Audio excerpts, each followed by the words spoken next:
Everyone. After the technical difficulties, welcome to 53rd episode of The Ruins of Warsaw. I'm Alexandra and I'm the storyteller. Hi, I'm Dolores and I'm playing Janina of Clan Bruja. Hi, my name is Faye and I'm playing Beatrice Wozniak of Clan Malkavian. And as always, Partners is in the chat and taking care of tech. He managed to get us online, which we're very grateful for. We literally would not be streaming right now without him. So thank you, Partners. And thank you all so much for joining us and for your patience with this delay. We will start, as always, with a recap of what happened last time. So, in previous episode, we started with Janina, who woke up extremely hungry, able to think only of drinking some blood.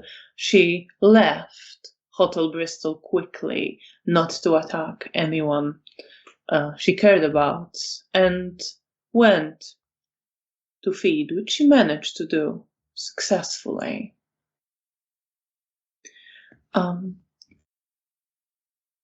Meanwhile, Bea woke up from a nightmare, feeling lost and shaken, lying on the floor with her journal nearby, covered in bloody stains left after her tears.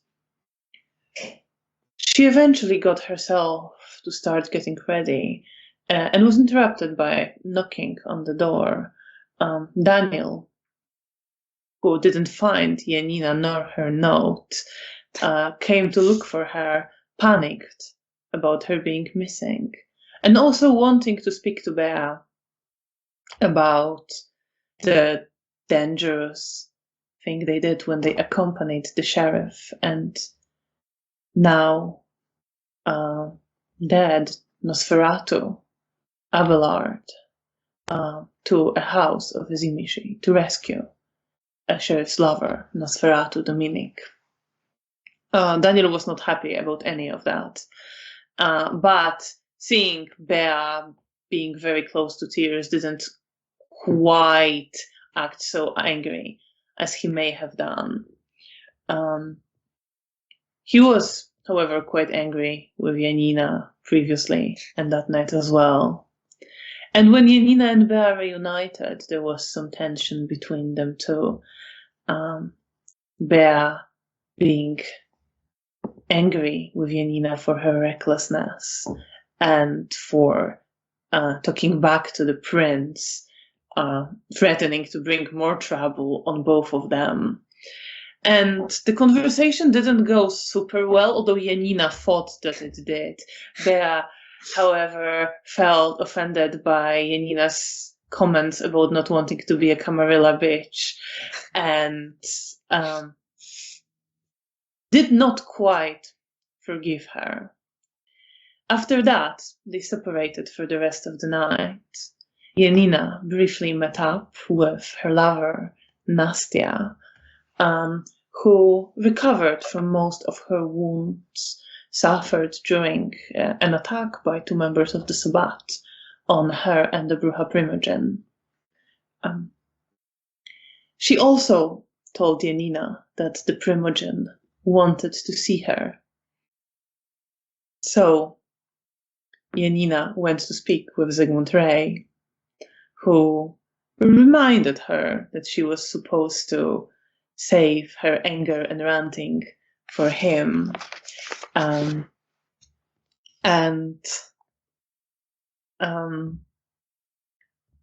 reprimanded her for not putting up any appearances in front of the prince.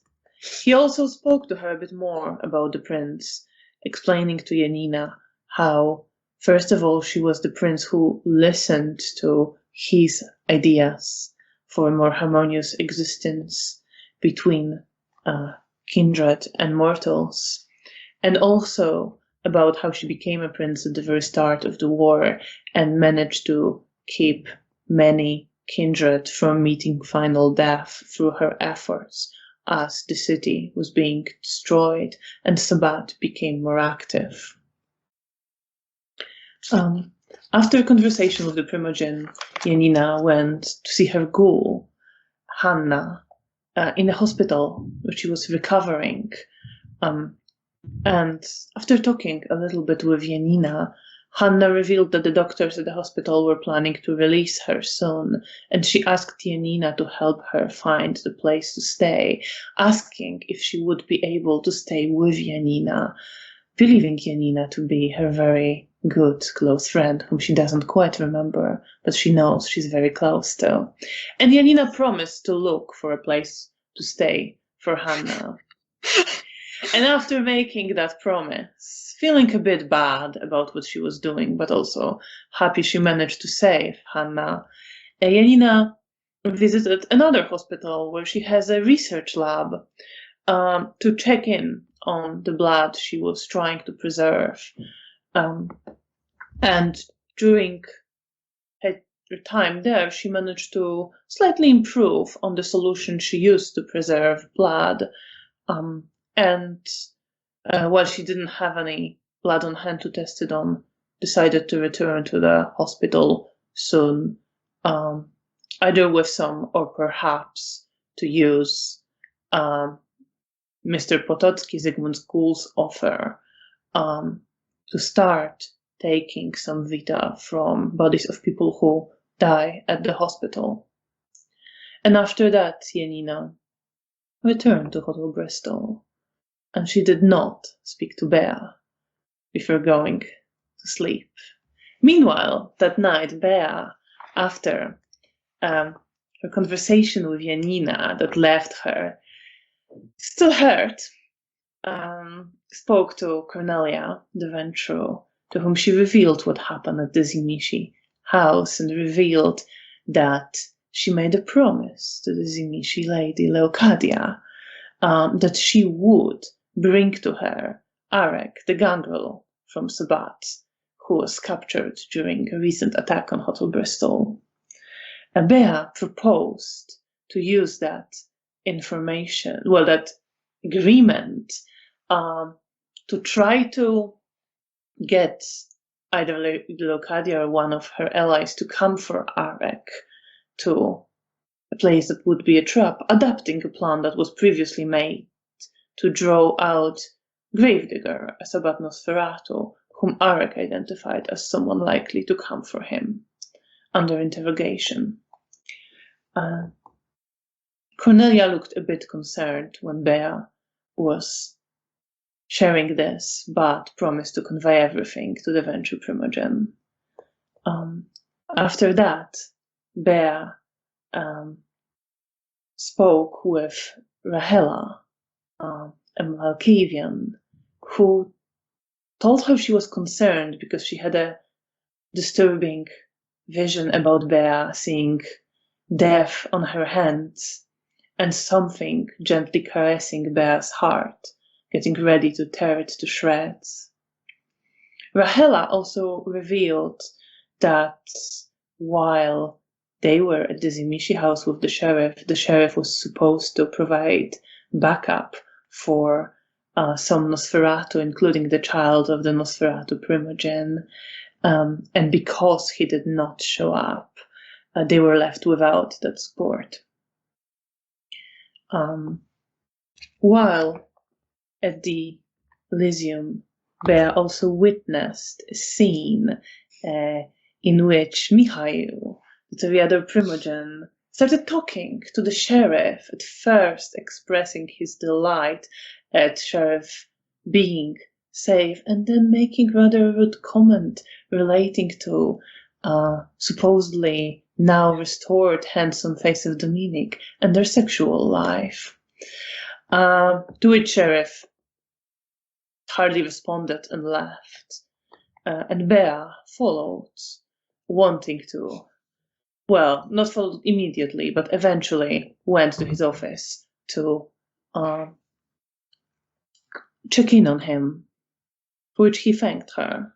And then she met Antoni, who, in a rather more distant way than usually, informed her that she was to speak to the prince. And she went and was asked to recount what happened exactly in the house of Lady Leocadia, which she did, repeating the same proposition of a new plan that she previously shared with Cornelia.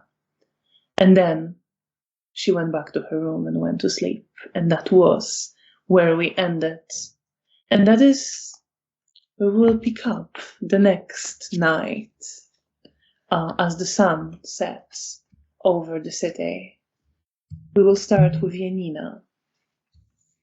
Janina, you open your eyes. You have this very vague memory of a dream that you remember the taste of Vita from it. And as you wake up, you feel hunger. It's nowhere near as bad as last night. It's nowhere near as overwhelming. But this feeling in your mouth, in your senses of wanting to drink is very much present. In that case, I think I will probably go feed on my own. I have to learn to be more good on my own. And the last few times it went well, so I don't want to wait for Bea. So I go out of the Hotel Bristol to my usual hunting grounds. All right then. Well, roll your wit and alertness. Difficulty 7. Okay.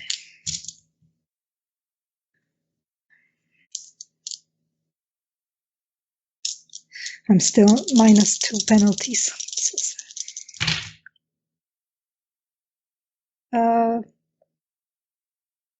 Sorry, what was the difficulty? 7. Okay, I have interesting roll. I have 1 10 and the rest are just 3s. All of the other are just 3s. I don't know. Well, So it's still weird. 1 10, so it's still Yeah. one success. Yeah, I was just like 3's taken aback. notwithstanding. Good, these are not ones. Yeah. So it takes you some time. You walk around. You can't quite at first find somebody. It is a clear night. There is waning now moon in the sky. A few clouds, but mostly the sky is clear. And there is more light because of the moon in the dark ruins of the city. Not many people around at first in this area, but as you wander around a little bit, you start encountering some people who are clearly getting back from work or going to see friends. At first they are in groups, or there's always two at the same time, and you can't quite find someone isolated. So you keep wandering. And eventually, in one of the smaller streets where you just decided to wait for some time, you see someone who has just left one of the still standing buildings and closed the door behind them and starts walking along the streets, and they are in front of you. Okay, in that case, I will stealthily come up to them from behind and try to bite them. So you come up, and as you're approaching, you see that this figure, looking rather thin, rather lean silhouette, is wearing a coat that is a little bit not warm enough for the weather. It is a young man, maybe around 20, and you approach him, and just as you're approaching, do you want to grab him or do you want to sneak up on him? I want to sneak up on him and gently grab him. Right, then roll your stealth and dex, and you can add your celerity to this.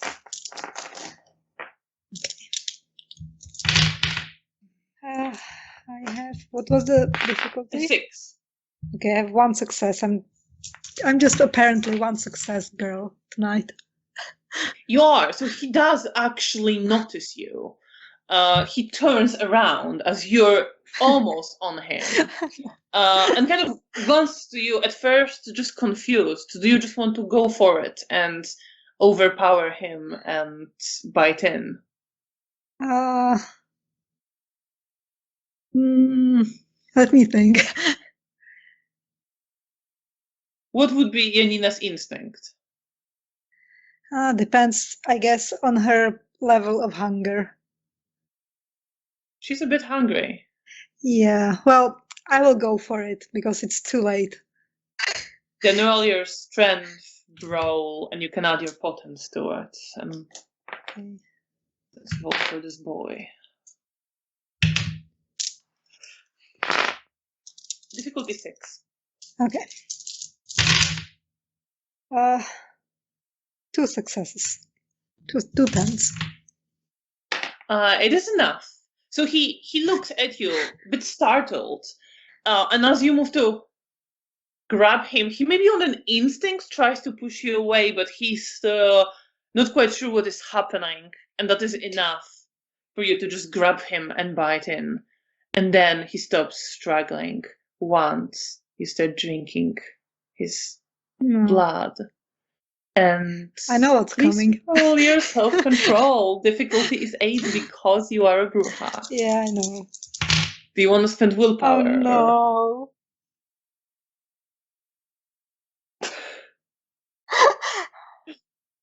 She's gonna munch. She's gonna crunch. I have a fail. I have no success and 1. Oh, That is a Ruh-roh. botch. yeah. So Oopsie.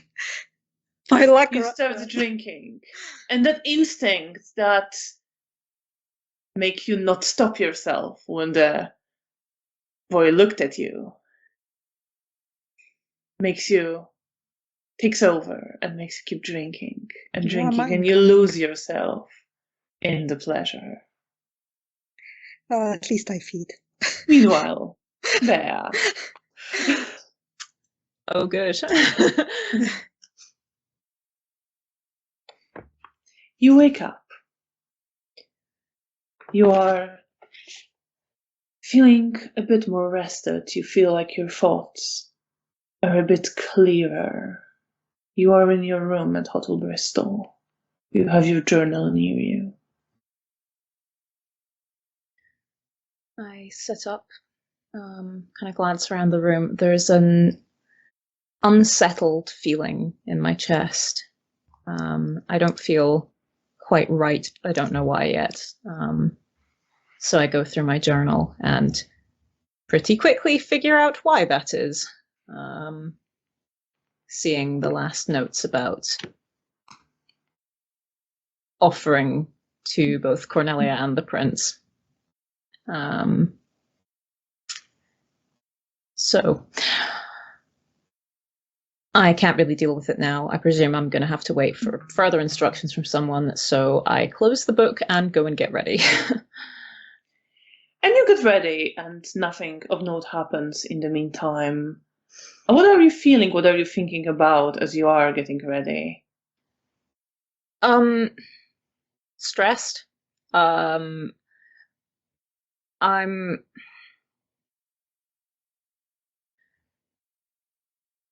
at least I feel as though there's a direction that I can go in.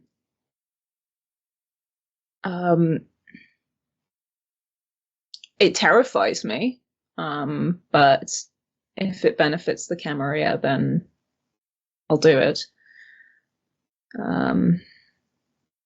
Ultimately, I want for our people to feel safe again. I don't really remember a time I felt properly safe. And I would like to stop feeling constantly on edge. Or maybe if I can't experience that, then maybe I can give that feeling to someone else. And with those thoughts, you are getting ready. Yeah. And you look at your face with makeup done, you're dressed, in the cracked mirror in the hotel room, still not replaced. I kind of don't even blink at the cracked mirror now. It's part of the room. But I think once I'm ready and feeling more like myself than I think I have in a while, I head to Elysium. And we'll get to that in a moment.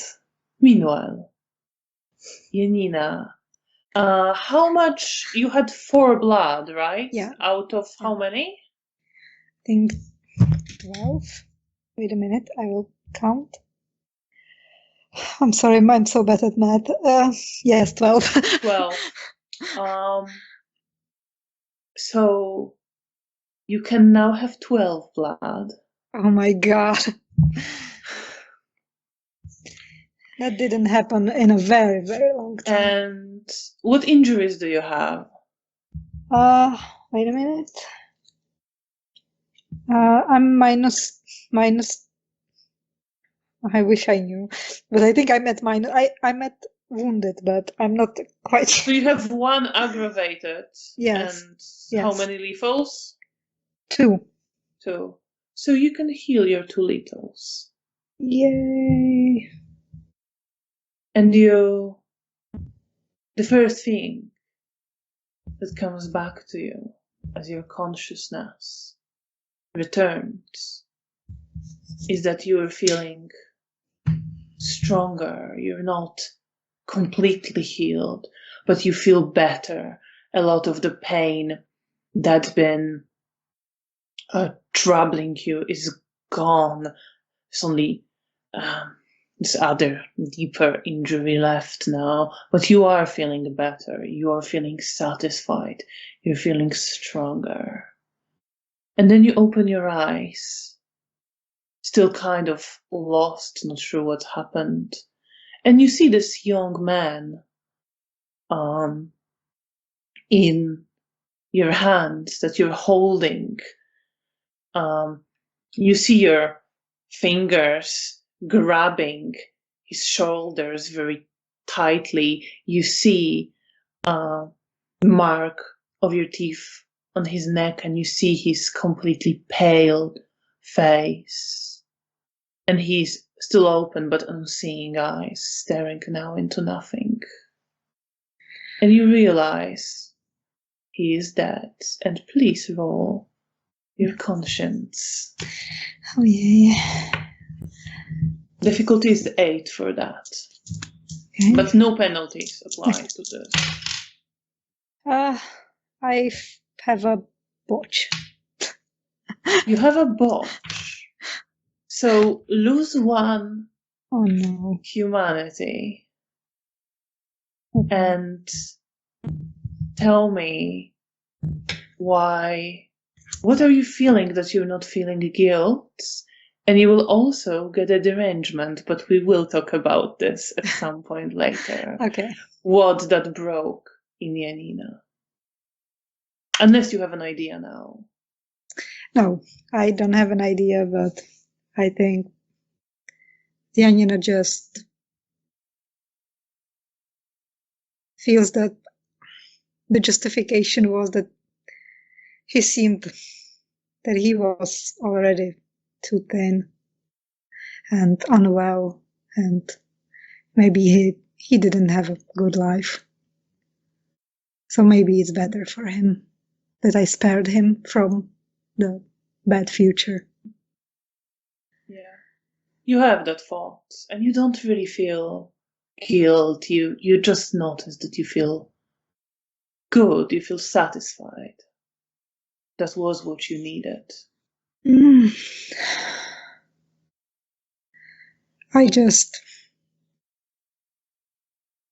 There's this empty feeling inside of me, and I just mechanically bring him to a ruined building and I leave the body there. I'm not even giving him any sort of comfort that I would normally do before. I just place him somewhere to not be seen immediately, and then I go back to the hotel. Feeling strange, empty, but also satisfied, and feeling happy about that I healed some of the pain inside of me. But there is still this feeling of, I don't know, missing something that I don't feel like I'm missing. But I know that something is missing, but I can't quite put it. And I return to the hotel. All right, and we'll get to that in a moment. Meanwhile, Bea, you walk into the Elysium. Is there anyone specific you're looking for, or are you just wanting Not to see really. who's there? I'm just wanting to see who's there. I think I'm feeling a little restless because I now know I'm just waiting to hear back. Of course. So you get to Elysium, and you see there's some people there. Mikhail isn't there at the moment, but you see Stefania is sitting in his usual place, and Anna Maria is with her, as is Nina, who is speaking to Rahela right now. So the four of them sitting together. You notice Cornelia is there, talking to a man looking to be in his 60s, whom you've seen before but never spoke to. You see Nastya is there reading something just by the wall in a corner. You see Daniel there pacing around, who glances to you and nods head to you. And you also see Joachim and Magdalena, the Tremere.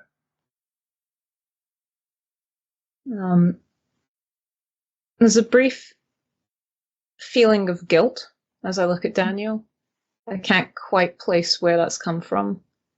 But I sort of push it down and give him a smile, and just come over to check in on him. You come over, and Daniel stops pacing as you approach and just stands there. Evening. Evening, Bear. How are you doing? I'm all right. Waiting for someone? Yes, Antoni. Oh, right. Yes, well, gonna have to. I'm not even sure what I'm supposed to do tonight, but thought I'll meet him here. How are you? I'm all right. Thanks. And I try and give him my most convincing smile. He smiles at you. Roll perception and empathy. Difficulty 6. Sure.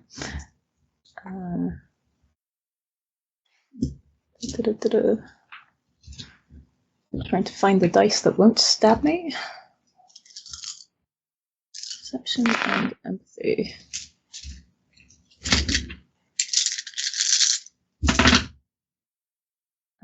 Difficulty 6, did you say? Yeah.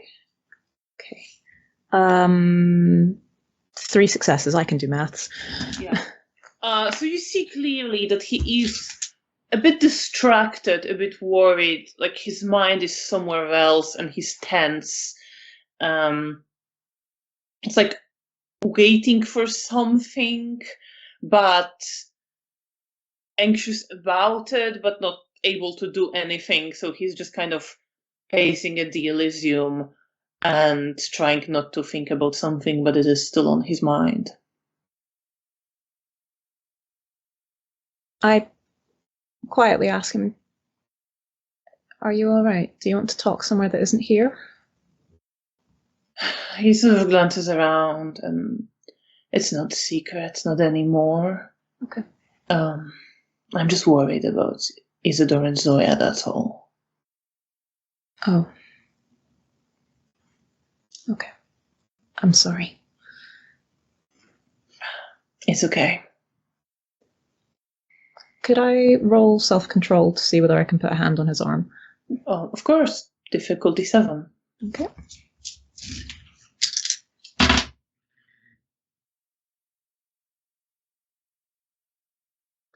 No.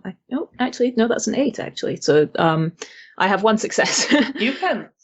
I thought I'd have failed at first, but I couldn't read my own dice. After sort of a moment of hesitation, because that wasn't a fantastic roll, I do sort of gently put a hand on his elbow in an attempt at a comforting gesture. He gives you a slight smile. But you can see that while he appreciates it, Yeah, it's not really it's not fixing the problem. helping. Yeah, No. that's fair.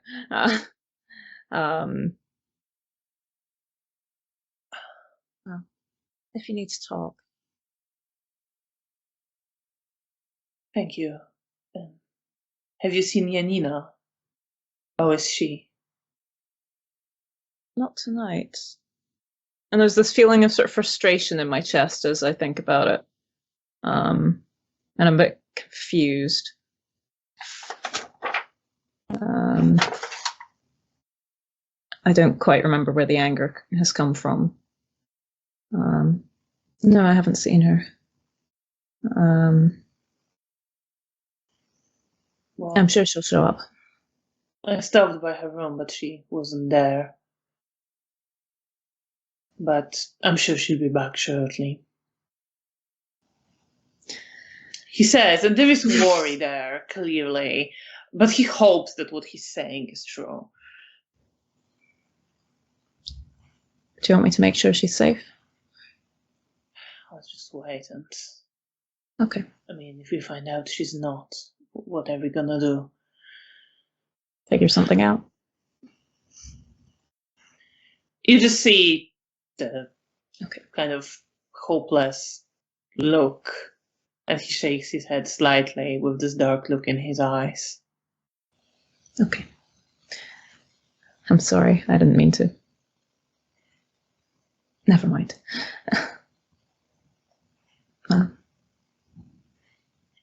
I hope whatever task you have with Mr. Bieletsky goes well. Thank you. And I'll sort of glance back into the room. Is Cornelia still talking to? Yeah, gentlemen? she still is. And Nastya is still reading. But you see Joachim glancing towards you. I'll smile at him. He smiles at you. And as you move away from Daniel, he starts heading towards you. In which case, I'll aim in his general direction then. All right. Meanwhile, Janina. You're getting towards Hotel Bristol. You're basically right next to the entrance now.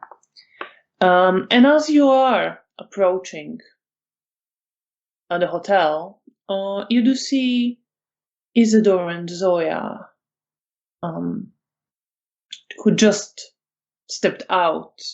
She's carrying a rather sturdy bag.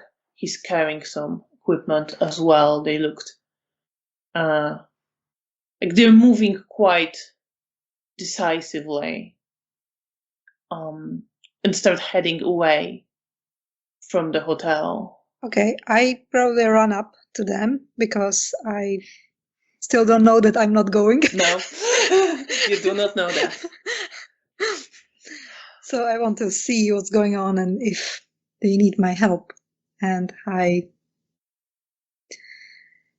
just run up to them as quickly as I can. So as you're coming up, you see that Zoya is the first one to turn her head, and she looks at you and just gives you this long look as you're approaching. And Isidore at this point also stops and also is glancing at you. And you come up to them. Hi, are you already going on that mission? Zoya and Isidore exchange glances, and he looks like he's about to say something, but she just raises her hand and looks to you. I can't do this to you. Just stay safe, okay? But I thought that you want my help. I did, but just go, okay? Get lost. And Isidore kind of puts a hand on her shoulder and looks to you and steps forward a little bit and looks at you. Rather calm, determined expression on his face. Janina, we always appreciated your offer of help, but it is not right to take you on this task, especially given all you've been through. And there is merit in being a smaller, quicker, more difficult to detect, less noticeable group. Oh, well, I mean, my offer still stands, but if you think you will be better without me, then I'm not gonna make you take me. But if there is anything I can do to help. Roll perception and empathy. Difficulty 6. Okay. 2 successes, 2 6s. 2 successes. So, Isidore, he's not hiding anything. You do see that he's genuinely worried about you, and he does not want you to go and wants to be gentle about it, but he wants to protect you, and he wants you to stay so that you're safe, and he's relieved in some way that you're not coming. Okay. And you don't quite see like exactly what Zoya is thinking, but you feel like she's less happy with it. Okay. Well, I just not in acceptance of the fact that they don't want me to go with them, and I just not. And well, I guess then I wish you good luck, and I hope you stay safe, both. Thank you, says Isidore. And we appreciate your offer of help. Okay. And Zoya just sort of looks to you, and she looks a little bit tense. Thank you. Just take care of Daniel, okay? I will. Promise. And she nods her head and turns to Isidore. We should go. And I will step out of their way and just watch them leave. And they leave at quite quick, decisive pace until they disappear between the ruined buildings, clearly taking away not quite through normal streets. What are you feeling? What are you thinking? I feel there's part of me that's guilty that I'm not coming, because I felt like I really wanted to do it and help them, and I genuinely worry, especially about Isidore. But there is also part of me that is a bit relieved, especially after what happened recently, and that I promised Daniel that I won't get, and to Bea, that I won't get into more suicide missions. So in that part of me is relieved. But there is like worry and anxiety, and I really hope that Zoe knows what she's doing. And with that, I go inside the hotel. And where are you heading once you're at the hotel? I think first I go into my room to check myself, because I'm not sure because I lost control, so I don't want to like seem dirty or more than usual, like with You blood. are all right. Like, So- there may have been a bit of blood on your face, but you would have wiped that out already in Yeah. the street. So you look in the mirror and you're looking your usual self. There are no signs of what you've done. Okay. In that case, I go to Bear's room. So you go to Bear's room and you knock, but there is no answer. I wait for a moment because I'm not sure if maybe she's still mad at me, but I wait like for a few minutes, and if there's like no movement inside of there, then I will probably go to the Elysium because I don't know where else I would look for her. And you start heading towards the Elysium. Meanwhile, Bear. Joachim comes up to you with a smile. Good evening. Good evening, Miss Wozniak. How are you? I'm all right, thank you. How are you? Quite all right. I'm glad to see you well and safe. I've heard some astonishing stories. Have you now? I say with an expression that says I'm not massively surprised by this, but still trying to keep this, I guess, more playful mask that I tend to wear when I'm around him. All your self-control and subterfuge.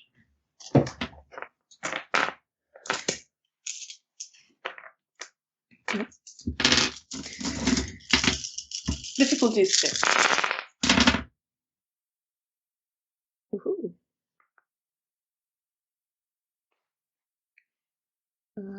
4 successes. You think you keep pretty good playful mask. And he's smiling at you playfully as well. And says, yes, I've heard tales about your recent exploits. I must say, I'm a bit hurt that you neglected me. I thought we invited each other on our traumatic excursions. Wow. I'll be sure to let you know of the next time. Please do. I wouldn't want to miss it.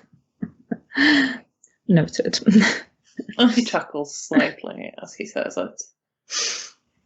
I'm glad to see you well. Thank you. And I give him a slightly more genuine smile at that. And he smiles at you as well. How have things been here other than tense, I say. With a vague Other than tense. Mm-hmm. Well, there's not much to talk about in that case. Very well then.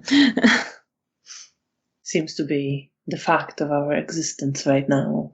Well, that's true.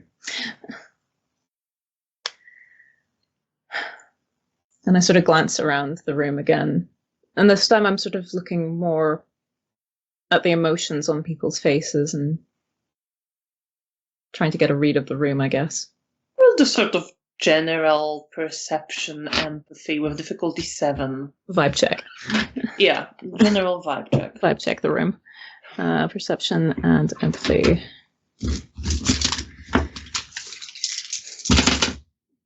Sorry, did you say the difficulty? 7. 7. Does insightful apply? Yeah, I would say so. For the vibe check. For the vibe check. Oh god, how do 10s work in the system? They're double. If Okay, you have that's fine. difficulty. Then that's 4 successes. 4 successes, so that's a pretty good roll. There is definitely tension in the room, and you notice in some of the conversations you look to Cornelia and the man she's talking to, they seem to be having a perfectly casual chat about nothing, but you see this waiting and tension in their postures. You see Stefania is chatting with Anna Maria, and they seem on the surface perfectly relaxed, But you see that Stefania is glancing around the room as well, carefully observing, glancing towards one and the other door. And you see that Anna Maria looks a little bit subdued, looking away, almost like she doesn't want to be here. You see Nina looking quite tense, exchanging glances with Daniel. You do see a few other people just looking tense, like they're not sure about something, awaiting something, not quite feeling safe.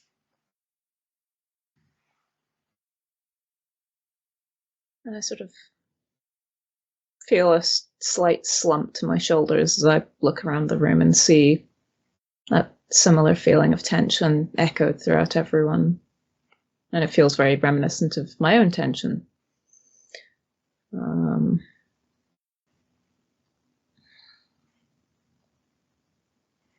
Yes. Not much to mention apart from the tension. No, not quite. I suppose it is the sign of the times, still. Unfortunate. And around this time, you see Janina enter through the door of the Elysium. And Joachim glances towards her as well. And Janina, you see Bea talking to Joachim, who looks at you and smiles at you. I smile at both of them. I smile back. I'm trying to hide it, but I think as I see Janina, there's this feeling of frustration and tension in my neck and shoulders, but I'm trying to hide it. You don't even know what I did. I don't even know what you did. I think roll your self-control and subterfuge again. Okay. For that. Yeah, that's fair. Difficulty 6.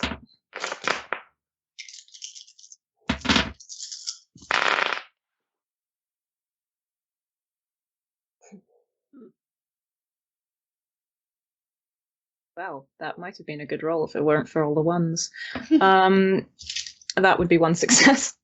That's a roll-off then. That's a pathetic roll-off. That is a pathetic roll-off. Neither of us are proud of this. Okay, that's a better roll for Joachim. That's also a better roll for me. Not that much, but 3. 3. So you see that as you do tense up and you try to hide it, Joachim is just glancing between you and Janina, and he raises his eyebrows at you. And then looks, Janina, are you heading towards Bea? Yes. Yes. So you see Joachim just raising his eyebrows, and then says, "It was very nice to catch up with you, Miss Wozniak. I will leave you to it." And his smile turns a little bit mischievous, a little bit curious as he's looking to you and Janina, but he steps away. He's curious about why I'm mad. Same here, buddy. I will smile politely at him and then turn and look at Janina with as convincing a smile as I can muster, which is apparently all right-ish. Janina, roll your perception and empathy as well. You had 4 successes, yeah? 3 was the final one. Yeah, 3. I have also 3. I have... Roll off? Roll off. What was the 6 of the difficulty? Yes, 6. Yeah. Okay, then roll off. Yay! I have, again, 3 successes. I think I finally pulled my head out of whatever hole I buried it in. Okay. Yeah, I just rolled 6 successes. Nice. Yeah, Bea is smiling at you, Janina, perfectly relaxed, happy to see you. Yeah. I just maybe glance at Joachim before he leaves, curiously, but I smile at him and then I turn my attention to Bea and come up to her. Hey. Hi. How are you? All right, I guess. How are you? Where were you? I was feeding. Fair enough. You're all right? Yes, I'm fine. And I feel like I don't feel bad about what happened, but I don't want to tell Bea because I feel like she would worry. So I'm fine. Okay. Do you have any exciting plans for tonight? No, I'm just waiting at the moment. I think, like a lot of other people here, I say glancing around at the very tense room. I glance around the room as well.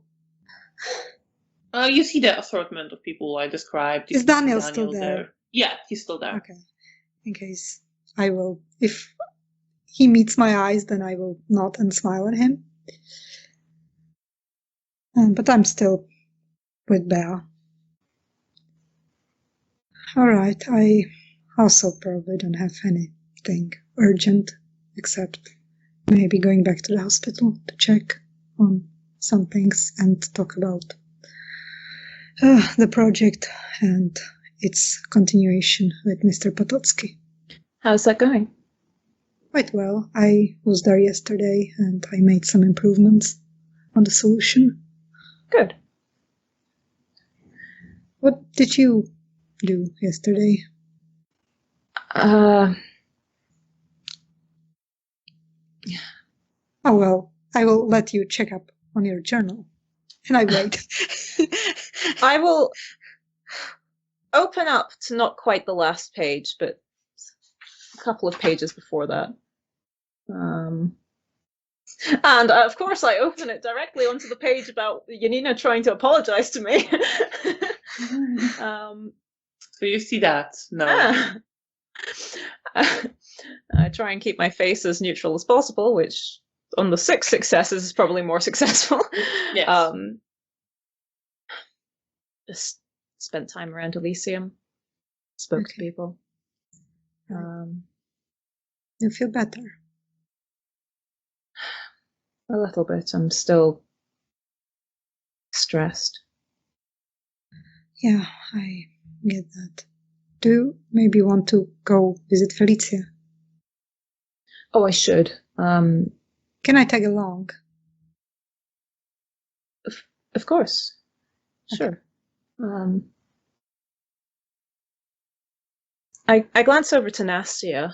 Nastia is looking at the two of you, kind of from I over probably her book completely, and smiling, I probably but very completely, quiet missed in her. a corner. Yeah.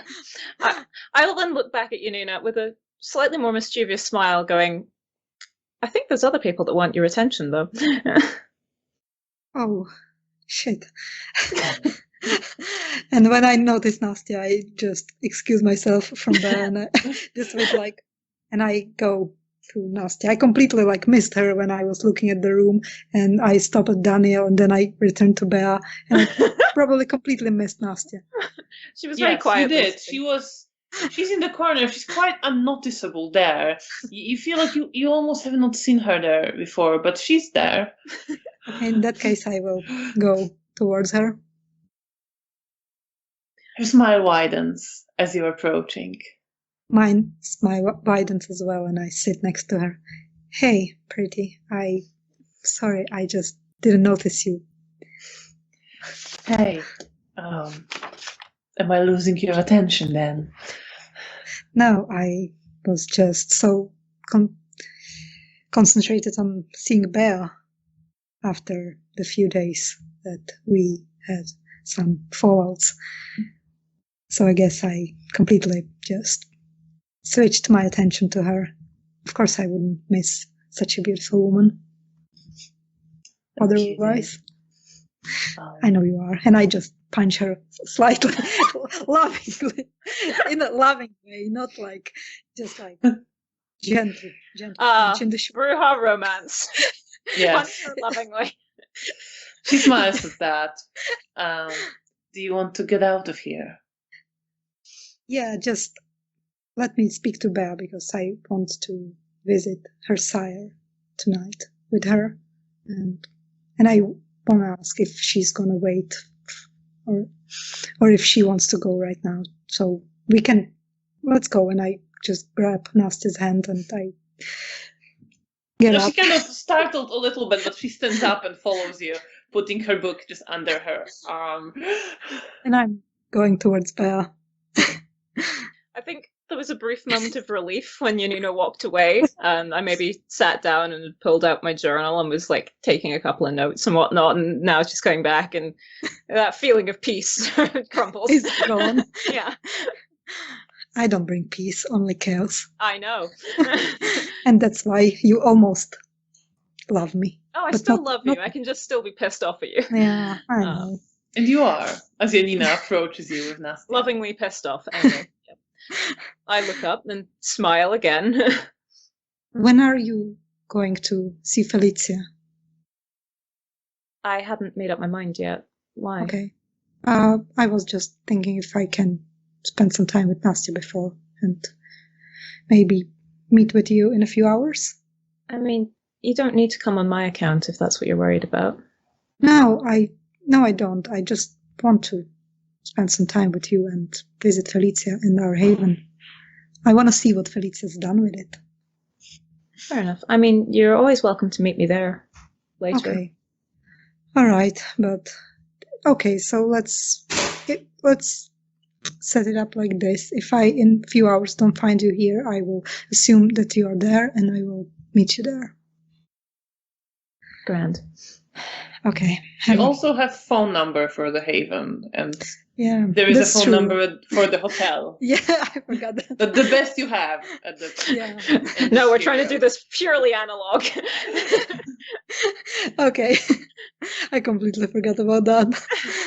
See that there are some phones. Yeah. Okay. No, this is a no phone speed run. Sorry. Or maybe I could call to see if you're there. Whichever happens to be more convenient for you. But All right. one See way you. or another, I'll see you there at some point. Yeah. Have a good evening. You too. And I smile, feeling a bit of relief that I'm not going to have to head straight to Felicia with Janina.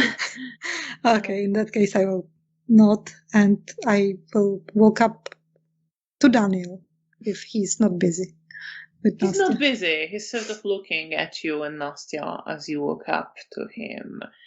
And Hey. it's like, hey, glad you're all right. I was a bit worried when Oh, sorry. I didn't find you Sorry, this I evening. was hungry.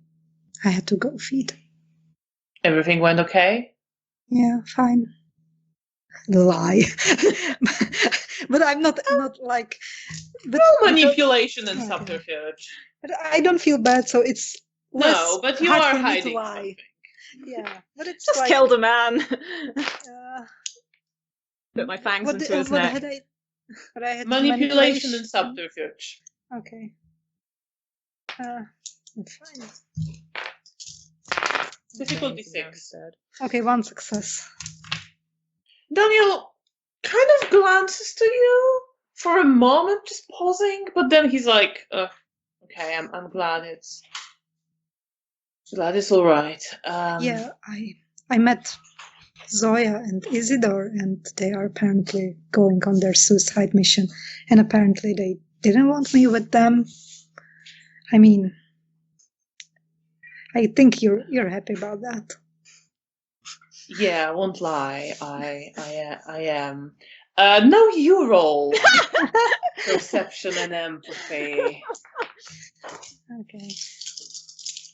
Difficulty is also 6. Okay, 3 successes. 3 successes. So you do see him briefly glance to Bear as you ask this question, and then he kind of looks to you and says, "Just I'm not going to regret that you're not coming on that. I'd rather you'd be safe." I glanced between them for a moment. He's not looking curiously. to her anymore. It was just Yeah. his eyes sort of went there as you I'm were not speaking. looking. But I'm just. But I will let it go and just give him a quick hug. So, you're gonna be around He kind of looks to Nastya. I see you managed to find each other. Yeah, I think we are going to spend some time together, and then I want to go to our haven to see Felicia. I haven't seen her in a while. Nastya kind of steps forward, but first, we're going to spend some time together. So if you excuse us. And she starts pulling you out of the Elysium. Nastya is putting her foot down. Okay, then I will just excuse myself and wave at Daniel and go with Nastya, giggling a bit. And you're walking away with Nastya towards your room.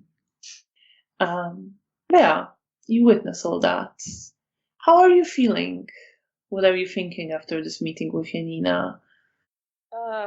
Frustrated, but glad that I've got a bit of space. I'm going back over my journal to remind myself as to why I'm angry. A bit frustrated at the fact that I can have these feelings and not recall where they've come from. And as I sort of refresh my memory, the sort of feeling almost swells, becomes stronger as the vague echo of this memory. It's not actually the memory, but the reminder of what's frustrated me comes back. But I'm trying to keep my face as relaxed as possible. I don't think I'm even necessarily paying attention to the conversation between her and Daniel. I'm just trying to keep composed. And then she's gone with Nastya. And I feel a bit more like I can breathe again. It's frustrating because I love her immensely. She's my sister. I'm just really angry at her right now. And yeah, I think I just need some time for the feelings to settle a bit. Are you staying at the Elysium? For a bit, yeah. I'll glance up occasionally between notes. Just see if the room changes much. But eventually I will head out. The room doesn't change much. I mean, how long do you want to stay? Is it like an hour? Is it a few hours? I think a couple of hours, just to just in case someone tries to grab my attention. But if not, I'll head out. So if you're staying a couple of hours, then you will see at some point Antoni will come in. And he glances to you briefly. And then he heads towards Daniel. If we make eye contact, then I offer him this somewhat shy smile, not sure. I'm feeling a bit uncertain around him. He gives you a nod, but doesn't react other than that. And then that feeling of guilt comes back into my chest. And Antoni comes up to Daniel and just asks, "Are you ready?" And Daniel is like, "Yeah, let's go talk." And they leave the Elysium. And you sit there a little bit more. You see Nina speak to Joachim for a little bit, but their conversation isn't really going very well. And she then goes back to her seat and looks kind of tense, and Rahela is trying to comfort her. You see Eliza walking briefly, and you see her and Joachim glance at each other, but do not approach each other and do not really exchange more of a greeting either, than just a bit tense look. And then Eliza just looks towards Rahela, and Rahela looks at her, and Rahela stands up and comes up towards her. And they step out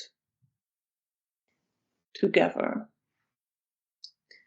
And as they step out, I end up sort of glancing back around the room and suddenly feeling very alone.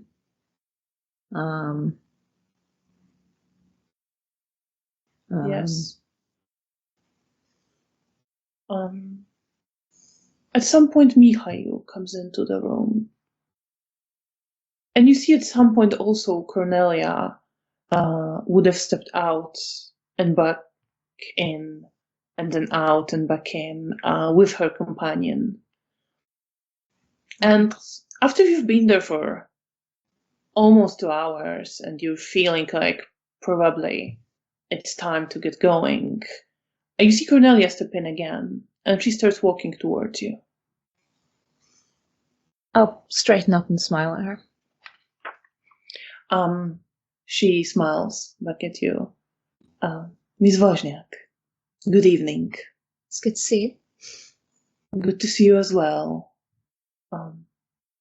Are you free at the moment? Yes, of course, I say, trying to not sound quite too eager, but possibly a little bit like, oh, thank God. Excellent. The primogen would like to see you. He's now available. Of course. And again, I'm trying to keep my face neutral, but I think that feeling of tension swells in my chest. And she starts leading you out of the Elysium and towards some of the offices at the back of it. And you said you're feeling more tension. Mm-hmm. Yes.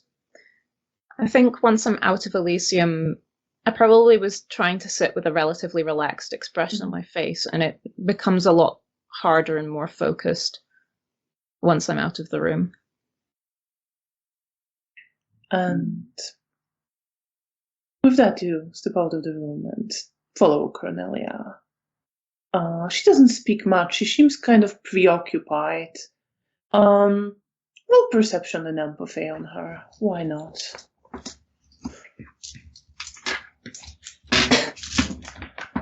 Difficulty 6? Difficulty 6, yeah.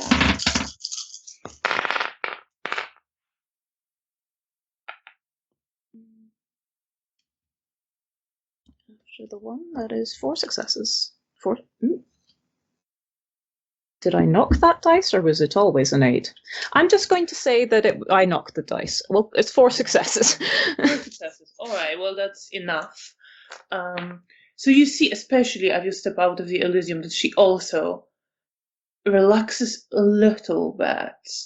But you see that even as she stops trying to maintain her usual dispassionate facade, there is a lot of tension in her. There is some frustration, some impatience that she's keeping controlled. But it's now kind of the mask is slipping a little bit. And you can look at that. I guess when we're a bit away from Elysium, I will ask her, is everything all right? She looks to you, a bit startled by the question at first. The things are as good as they can be. Miss Wozniak, thank you for your concern. All right. I won't pretend this is not a difficult time for us all, but I am managing. Okay. Well. And you see that she's deflecting the question, like she's almost wondering if she should tell you something, but doesn't really want to or can't. Okay. Well, if you need someone to talk to, I'm more than happy to listen. And I give her a small smile, but I'll not continue pushing. And she just says, thank you. I appreciate it. Otherwise, I'll be quiet. And she continues with, you see the same sort of mixture of feelings in her. as she leaves you to speak with the Ventrue primogen. Meanwhile, Janina, you are with Nastia, following her, going towards your room where she's just leading you. Yeah, I follow her, and as soon as we are inside, I give her a passionate kiss. And she kisses you back and starts pulling you towards the bed, trying to rip some of the clothes off you. Just wait a minute. I just want to talk to you for a bit before we devour each other. Well, you're promising a lot there. Fine, talk. And I sit on the bed next to her and stroke her hair and face. How are you? Well, feeling slightly rejected and hurt now, but Oh, no. other than that, I'm okay. I will check. Where was she hurt? At her chest? I'm not remembering. Yeah, at her chest. So if you check, it's not entirely healed, but it is almost healed. You can still see a bit of a wound there, but it's nowhere near this deep wounds that run through her chest towards her heart. Okay, I will gently stroke it and kiss the wound. And then she kind of leans back, just savoring your kisses. And I cuddle with her and just ask her about how she's doing. Happy to see you. I'm all right, recovering okay. Well, perception and empathy. There's a lot of that happening. Yeah. What is the difficulty? 6? Difficulty is 6. Yeah. Okay, 2 successes. You don't really see much. She's just pretty relaxed, looking now at you, kind of recounting that, like, I'm happy to spend some time with you here. Probably will be going back to Zygmunt soon. He still wants then I have to keep me safe. Enjoy you as much as I can, and I give her you should. a big passionate kiss. So as you do that, she pushes you onto the bed and gets on top of you and starts kissing you passionately. And do you interrupt again? Not right now. I will enjoy her because I missed her. So you spend some very lovely time together, and you've seen the way she makes love to you, this desperation, this hunger as she kisses you passionately, keeping you underneath her on the bed. I'm enjoying it because it makes me feel something, because I felt so empty earlier. So this makes me, I feel love and passion for her. So that makes me even more happy about this, that I have her. So I return her passion the same way. And you spend some very passionate moments. Yay!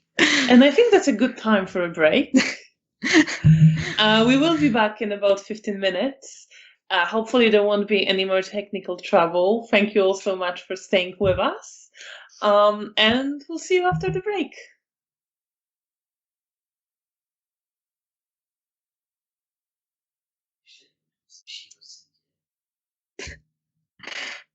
Hello, everyone. Welcome after the break. Thank you so much for staying with us. And let's continue with the story of Bea and Janina. And we will start now with Bea. As you are approaching one of the offices here in Hotel Bristol, you notice that the door Cornelia approaches is slightly open, and you hear voices of two people conversing about anything in particular. You think about something to do with mortal politics right now, the Communist Party, the changes in the country, the rebuilding of the city. As Cornelia knocks, there is a voice of Ventrue primogen Stanisław Lubomirski, asking her to enter, and she opens the door a little bit more and says, Miss Woźniak, is here. And as she does, you notice Stanisław Lubomirski standing in the room with the Bruja primogen, Mr. Ray, who looks to you, Bea, and just says, Miss Woźniak, since you're here, I will be going now, dear Stanisław, he says to the Ventrue primogen. Remember what we talked about, and I'm sure we'll catch up later. I sort of bow my head to him as he leaves. And he leaves. And Stanisław just says, of course we will. And then ask him goodbye, and they part ways, and Cornelia also stays outside as Ventrue primogen asks you to come in. And he says, Miss Woźniak, please sit down. And he gestures to one of the armchairs and sits in another one. You see that this office, it doesn't seem like it is his or personalized or much used in any way. It's just a room with few armchairs in it. There isn't even a desk there. It looks to be just a random room he was just in with Mr. Ray. And he looks to you and says, I'm glad to see you back, well and safe. Thank you, sir. I say that with my head lowered to him. I spoke to Miss Ostrowska, who conveyed to me the information and the proposition that you shared with her as well as with the prince.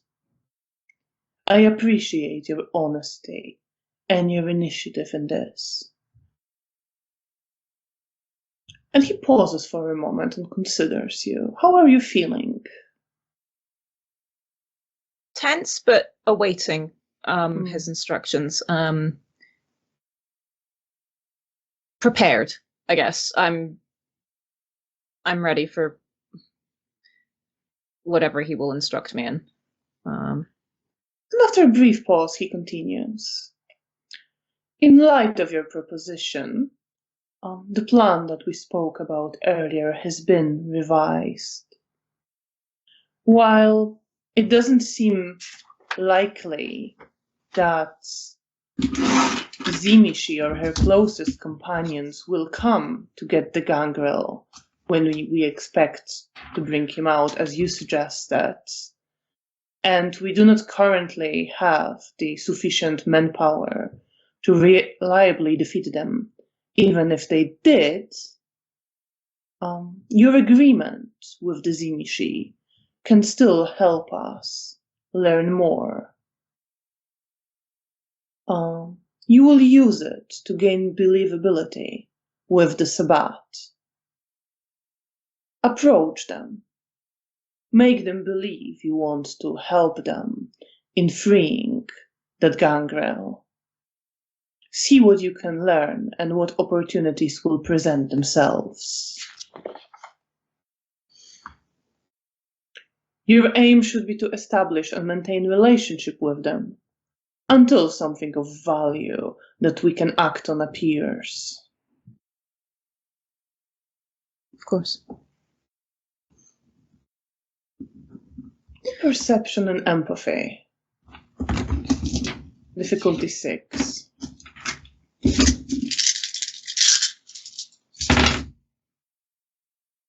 Oh. Would either insightful or hidden pain fall into this? Insightful would. Okay. In which case, 8 successes. With 8 successes, you do actually see that as he's telling you these instructions and explaining that, well, your plan is not entirely workable right now, the suggestion will be followed until it can become workable in some way. He's not happy. He's putting on a very good facade and speaking as he always does, but you pick up on something, just a hint in his voice, in slight tension in his face. He's frustrated and he's not happy about something. I think my head does tilt slightly as I notice that, and there is sort of a curiosity there as I see it. And I almost want to ask about it, but I'm not sure if it's my place to. And he just asks, "Is everything clear so far, Miss Wozniak?" Yes, sir. It just seemed as though you weren't entirely satisfied with the plan. Or something relating to it. I'm sorry, sir. I didn't mean to. He gives you a curious look. Almost surprised for a moment, and then just kind of reassessing you. And it's appreciative. Okay. I don't push him any further. I just wait and see what happens. And he responds, "Please don't think that I do not appreciate your initiative.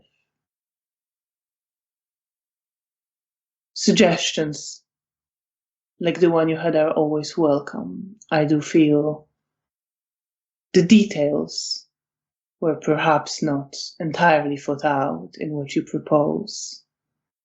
But I appreciate you coming to Miss Ostrovska and revealing what happened honestly, as well as your willingness to cooperate, to help us against the Sabbat."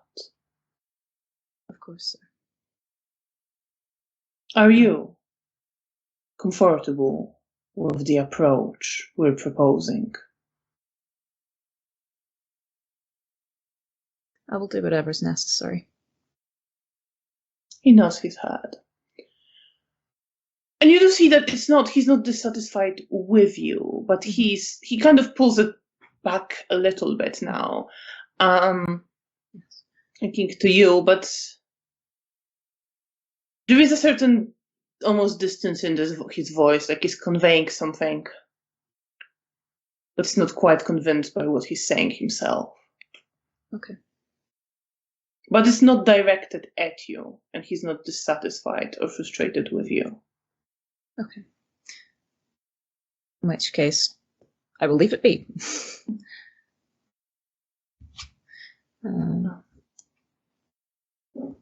He continues.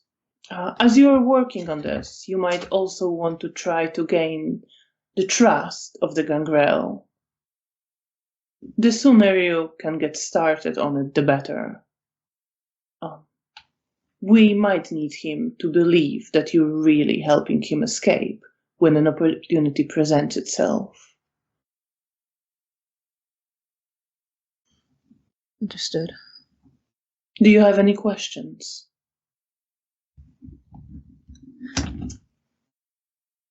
When you said that my task is to gain a closer connection with the Sabbat, did you have a particular person in mind when you said that? I leave that to your judgment. Very well, sir. But Miss Wozniak, if Yes, you sir. were to find yourself speaking to a powerful Sabbat elder, needing to speak to one soon, do not hesitate to use your condition to your advantage. Yes, sir. Let yourself forget what it is better to forget. Of course, sir. I will do. And do not worry, even if you briefly forget your allegiance. You will not be abandoned, and you certainly will not be blamed for it. I think with him saying that, there is a sort of relief in my chest, because there was a recognition that what I'm offering is risky in a number of ways. And there was a fear that I might get lost.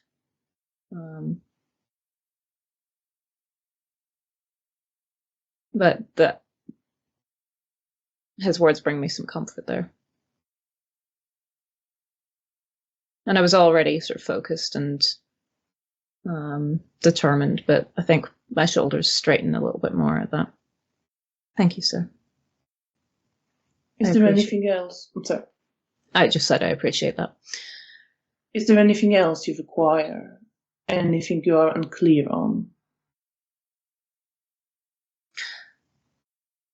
Who else will be made aware of my goals during this time? I understand that the gangrel is being held with us. I say double checking that because I can't quite remember. He is. Mr. Sarnowski can arrange for you to speak with him. Of course. Of course, under the guise of doing it without our knowledge. Understood. So he will not be informed. So he will not.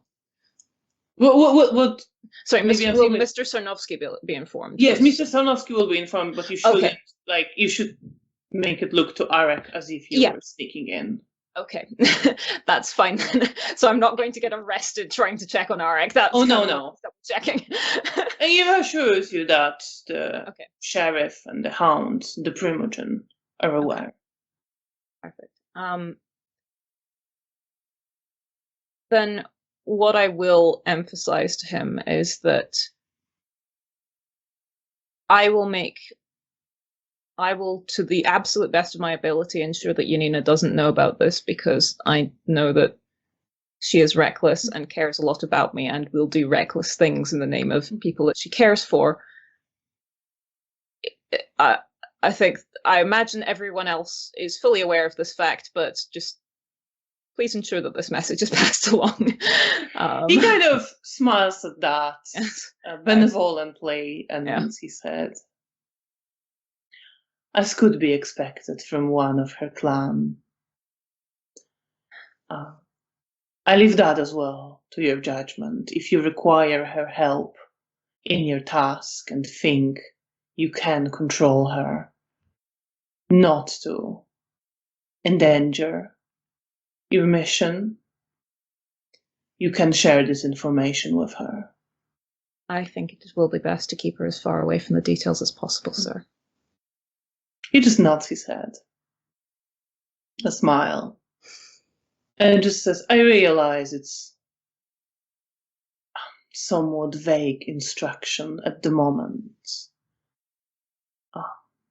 But it is the hope of the Camarilla that, thanks to your connection to the Zimishi, we will be able to act against a more significant target in the Sabbat than we previously intended. Yes, sir. I want for our people to feel safe again, sir. As do I. I'll begin working on this then, sir. And if I have any further questions, I'll either contact Cornelia to ask if you have time. You can speak about anything you need to Mrs. Ostrovska, and she will convey the information to me. Of course, sir. Thank you for your time and initiative, Ms. Wozniak. Of course. I hope the rest of your evening is pleasant. Likewise. Thank you, sir. And with that, I will stand, bow, and exit the room. Yeah. You would have noticed, as you were speaking, that when you talked about wanting people to be safe, and he said, as do I, there was again this slight hint of frustration. Okay. But he didn't, it wasn't at you, it was just somewhere deep in him. Okay. And you're leaving. How are you feeling?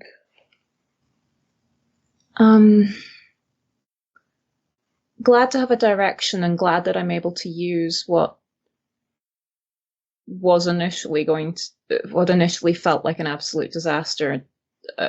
I'm glad that I'm able to at least turn it around somewhat. I'm more than a little scared about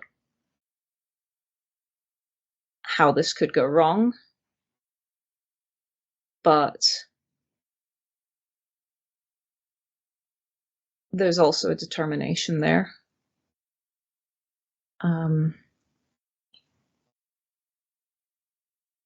And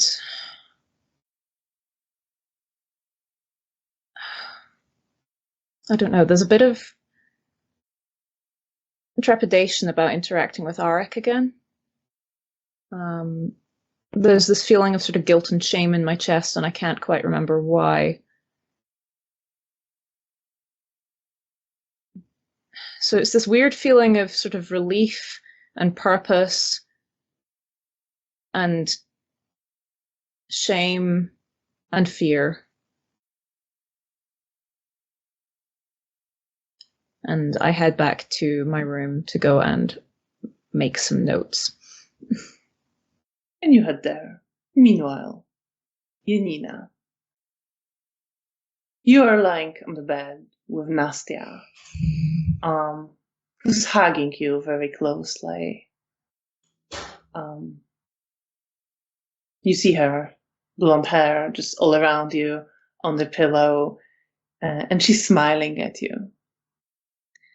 I look at her lovingly and caress her face. It was good. Always is. Always miss you when you're gone. Miss you as well. How is your work task going? Don't really. I mean, I don't have a task as such. I'm just I know. shadowing Zygmunt. I have mostly been recovering recently, but I have not been invited to many of the conversations he's been having since we got here. Yeah. I think you, well, not you specifically, but what you were involved in caused a lot of trouble. Yeah, I know, but I'm glad Dominic is safe. I haven't seen him. I really hope to see him around. I guess he's still recovering. Was he hurt? I don't think he was hurt as such, but I mean, staying with Sabat is definitely not a rosy garden walk. No, of course not. Maybe you should go see him then. Yeah, I maybe try to check on him before I leave to the haven. I would invite you, but you're not in your best shape and you have fear. I don't think Zygmunt would like it if I wandered off. Exactly. And you shouldn't annoy him much more, at least for some time. I know, Dad is mad. She kind of smiles at that and laughs. But you should come see me more often. Oh yeah, I definitely will. I was busy with my mess and... Yes, busy with an absolute mess. Yeah, but I promised to Daniel that I'm going to be less reckless. She smiles at that. Well, are you going to promise the same to me? Are you going to keep yourself safe? If you kiss me, then I will. Well then. And she leans in and gives you a very passionate kiss. Well, after it's done, well, that's a promise then. That is a promise. Okay, well, I guess I won't keep you any longer. Well, I'm not in a hurry anywhere, but I know you want to speak to your friend. I'll get back to the Elysium, see if Zygmunt is around, see what's happening. And I will get up and dress and walk her to the Elysium. Yeah. As she's getting dressed, she kind of, and then heads towards the door with you. She looks to you before you leave the room and just says, "You really we're involved in quite a mess." Yeah, I know. But that's what I do. That I But this certainly time know. it wasn't just my fault, She kind of shakes her head a little bit. I love you, but you're oblivious to so many things that are going on around you. I guess so. That's Don't worry. I have you and Bear. I'll look out for you. I know, and I give her another kiss. And she kisses you. And then I walk with her to Elysium, where I give her another kiss and leave her, go inside, and I want to see Dominic, but I'm not sure exactly where I should be looking for him. Maybe I will try his usual spot before. Yeah, the attic. Yeah. So you start heading towards the attic. How are you feeling? What are you thinking about after your interactions with Nastya? Well, I think about her, and that I was so happy to see her and our time together. It always makes me feel good that I have someone that I love. Well, I have Bea, Daniel, Roman, and others, but someone more intimate. And I admire her so much. She's a bruja, but she's so much more in control than me. Unless it's like our time together. Then she's wild. Other than that, she controls herself, and I'm sure that Zygmunt is very proud of her. Daddy Zygmunt. And thinking about Nastya, you start heading towards the attic. And meanwhile, Bea. Yes. You get to your room.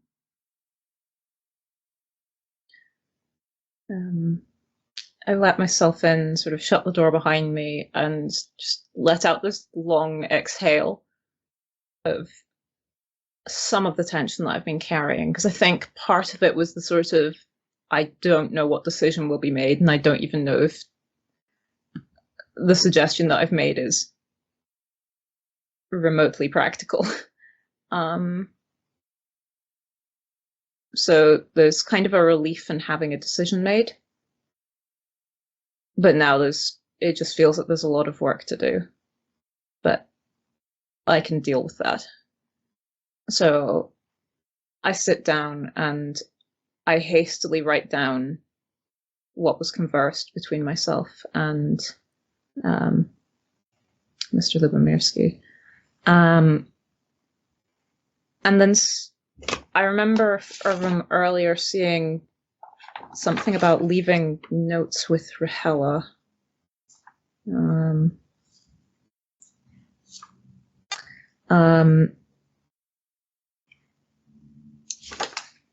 So I start writing. Because this feels like something that could go wrong quite rapidly, I decide to also write some notes for people, just in case, and leave them with Rahela. Just in case there's a chance I don't come back from something. Are there any specific things you want to convey in those? Well, it depends on who the notes are for. The first one is to Felicia, which I think I only managed to actually start that one because it takes me quite some time because I keep sort of starting it and crumpling it up and again struggling with it. I think I end up trying to convey to her that I feel like I haven't been a good daughter, and I'm sorry for that. And I just want to make her proud and make her happy. And I'm trying to use what she's taught me. And become the person that she taught me to become. And I think by the end of it, I'm just emotionally exhausted from sort of trying to write this down. And then I'm struck with this sort of yearning to be closer to her. So I think it ends up being the only one I write. But I just stuck it into my journal for now because I'm not convinced it's finished.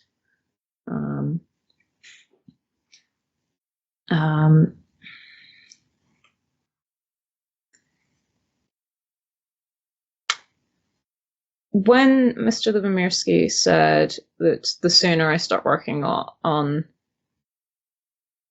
gaining Eric's trust, the better, do I get the hint that like today would be acceptable, or do I think there might be some setup time? Well, it wasn't the sort of that go do it now sort of statement, but Okay. You're not entirely sure. I think it wasn't clear whether today. Okay. I might assume tomorrow then. Yeah, you get the sense that if you could arrange it, okay. It wouldn't necessarily be an issue if you could arrange it today. Okay. In which case, I might head back to Elysium and see if either Mr. Sarnowski or Joachim is around. And yeah. So you head back towards the Elysium. Yeah. Meanwhile, Janina, you are heading towards the attic. And as you are approaching, you do see someone. You hear someone moving around there, sort of not quite rhythmic, but definitely steps, jumps, some kind of movement. Okay, I will open the door slightly and lean in. As you open the door slightly and lean in, you do not see Dominic, but you see Diana, the toreador, the child of sheriff. And she is wearing a pair of grey trousers and a white loose shirt. And she is holding a saber in her hand and is moving, clearly practicing various movements. Okay, I watch her for a bit. She seems very lost in it. There is this very determined look on her face. But she, at some point, just her eyes rest on you and she pauses. And she puts the saber down and looks to you and starts coming up to you. I come towards her as well. Janina. Stefania? Diana. No, Diana. Not that. Different toreador. Yeah. So sorry, there's too many of them. No, Diana, yeah. In my head, they all look like almost the same, so it's hard for me to like distinguish them. So I smile at her and hi, sorry, I'm interrupting your training session. It's quite all right. I was actually looking for Dominic. Oh, he's not here, but I can take you to him if you'd like. Yes, I would love to. But how are you doing? I'm all right. Or I will be. And you see there's tension in her. I want to see what's happening. Roll perception and empathy.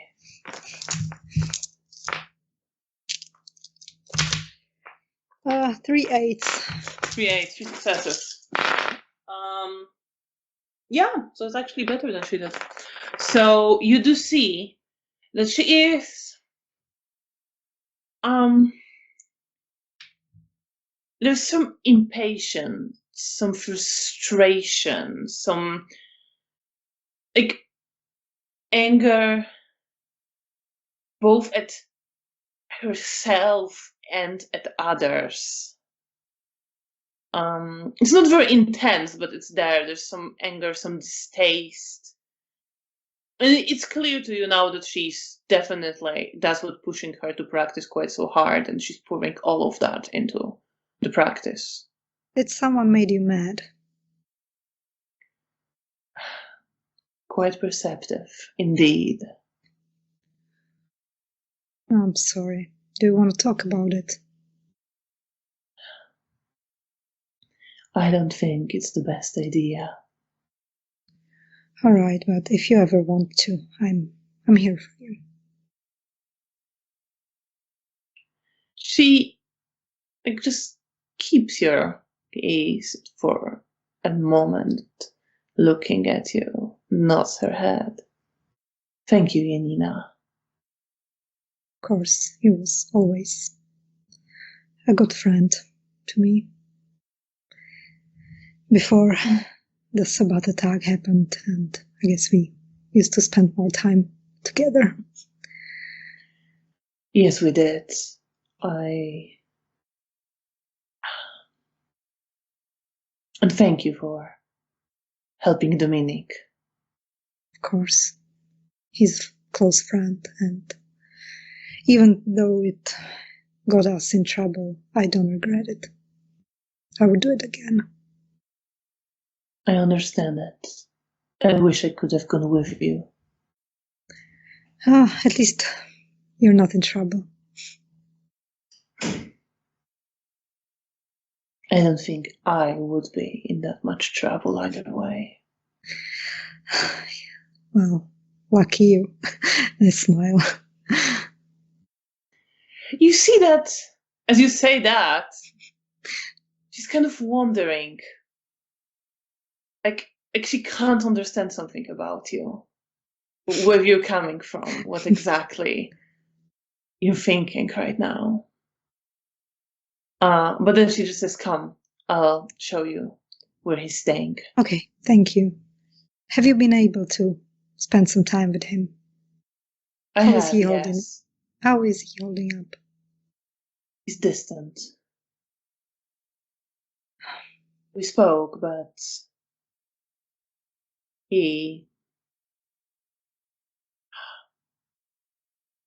I think there's a lot he doesn't want to share. Understandable. He has been through a lot. Maybe with time he'll feel more comfortable talking about it.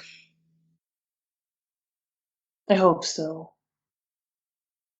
And then as she sort of keeps walking and then continues. Let me know what you make of him and his state. I am a bit worried. Okay, I will try to see what I can make out of him. Thank you. And thank you for helping. Of course, you don't have to thank me. I would do the same for you. I know you and Bea saved me. I'm glad we did.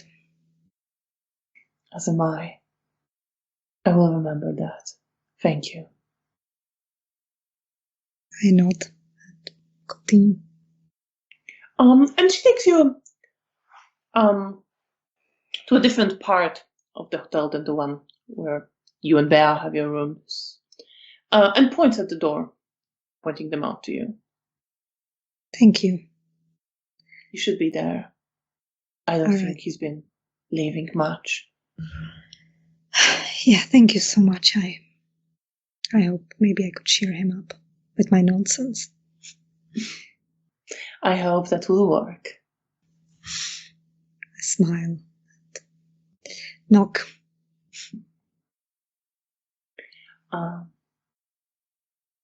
You knock on the door. Is Diana still there? Oh or- no, Diana is Thank- like thank- turning to go yeah, away. I was just and to turn, like she's clearly walking the same way, coming back Okay. to the attic. fine. Bea. So you go to the Elysium. You see as you enter, Mihai isn't there again. There's a few other people you kind of briefly have seen, but don't really recognize. The Toreador who were there are still there. Daniel and Antoni are now gone. You see Clemens is there, the Nosferatu hound. And you do see Joachim is still there with Magdalena.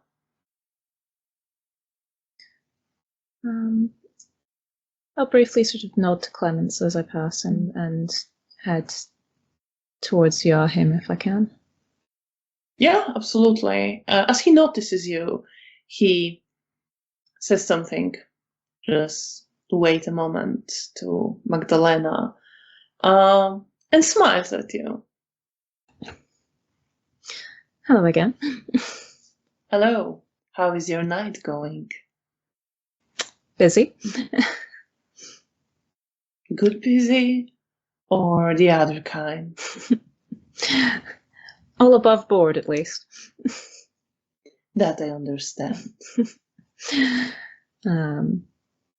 Good to have a purpose. I was just wondering if you'd be able to point me in the direction of your sire, if at all possible. I believe my sire has been in various conversations with various of the primogen for most of the night. Of course. If I presume he'll be a bit too busy, but if you could let him know I'm looking for him. Of course. That'd be I appreciated. can go and try to find him. If it's going to to pull him out of something important, then I'll not try You to take up never any more know. of his time. He could be just secretly relaxing behind closed doors. I try to picture it and I can't. Kind of smiles at Yeah, that. And I think there is a look of amusement on my face. I know, doesn't seem the type. No. I will let him know you are looking for him. Thank you. Is that to do with something that will bring me some more wonderfully frightening memories to keep with me forever? I hope not. It's not the goal. I suppose that's the best I can hope for. I can't make promises, of course. One never knows. No, it's wise of you not to. Well then. I give Magdalena a smile and a nod. I'll let you back to your conversation and have you a pleasant rest of your evening. Thank you. And you see Magdalena just gives you a very shy smile and nod. I think my smile slightly warms towards her, just sort of like wanting to sort of bring her out of her shell a little bit. But then I'll sort of excuse myself and leave. And I think with that, I've at least put something like a step into dealing with something. In which case, I think I will head towards our haven, since I need to see Felicia. So you leave Hotel Bristol and start heading towards Poniatowski Bridge to cross the river and get to your haven. Mm-hmm. How are you feeling going to see Felicia? Relieved to be seeing her again. I think the more that I was writing, the more the sort of feeling of missing her was like increasing. It's one of those things, because of memory problems, it's a bit complicated when I've just kind of woken up and things are a bit fuzzy. And it's not that I forget about her, because I don't think the blood bond quite allows for that, but I think she's not quite at like the forefront of my thoughts.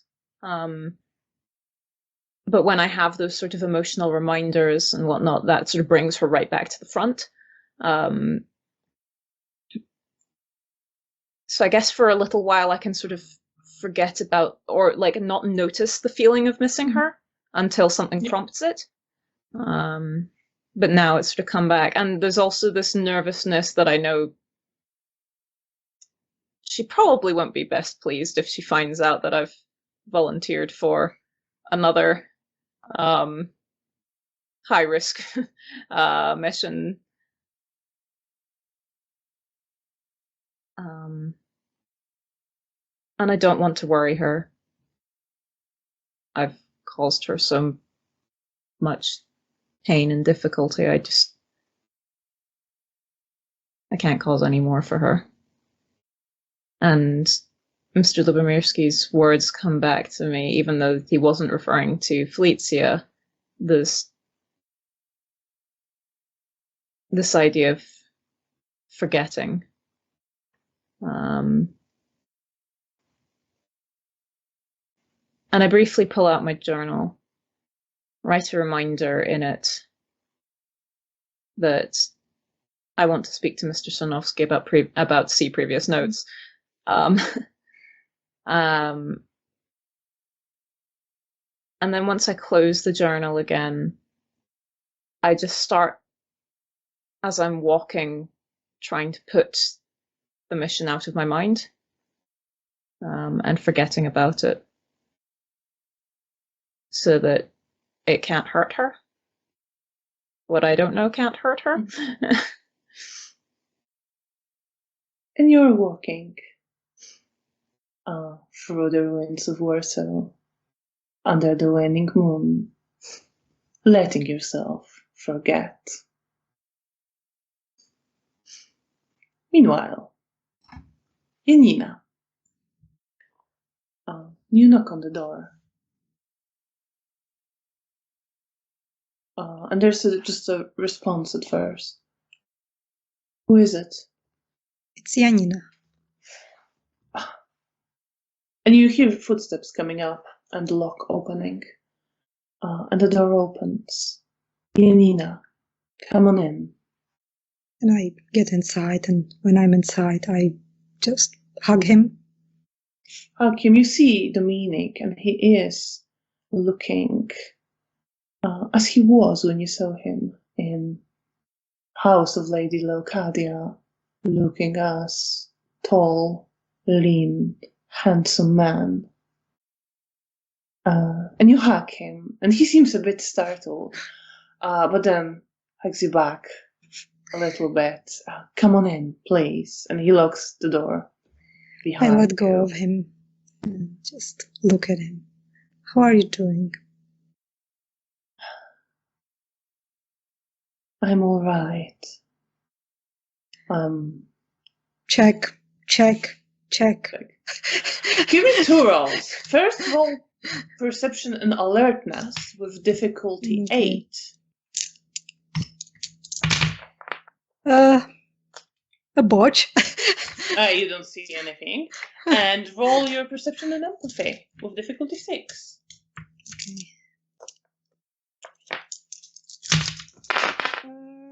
2 successes. 2 successes. So you do see, as he says he's all right, that he's very much not all right. There's something troubling him. It's not that none of it is a very intense emotions that he's feeling. He feels kind of numb, kind of almost distracted, like part of his thoughts are somewhere completely different. And he's looking at you, and there is this genuine warmth and happiness at seeing you. But it's almost like he's not fully committed to anything around him right now. He's detached. I place my hand on his shoulder and stroke him a bit. Do you want to talk about what happened there?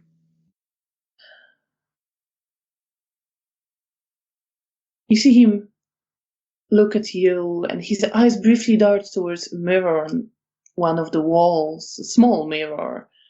But then he looks back to you. Did it hurt? It did. Sorry. I wish we managed to come sooner. Oh no, It's not like that. You shouldn't have done that. You and Lucian should not have done that. Oh, well. When you care about someone, you do reckless stuff, and it was worth it. Is Lucian in a lot of trouble because of it?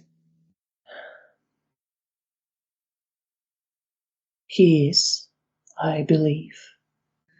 He doesn't want to tell me. He tells me the same, that it was worth it. He looks so certain. So I'm sure for him it was worth it, as it was. I'm sure it was. He's always been very gallant.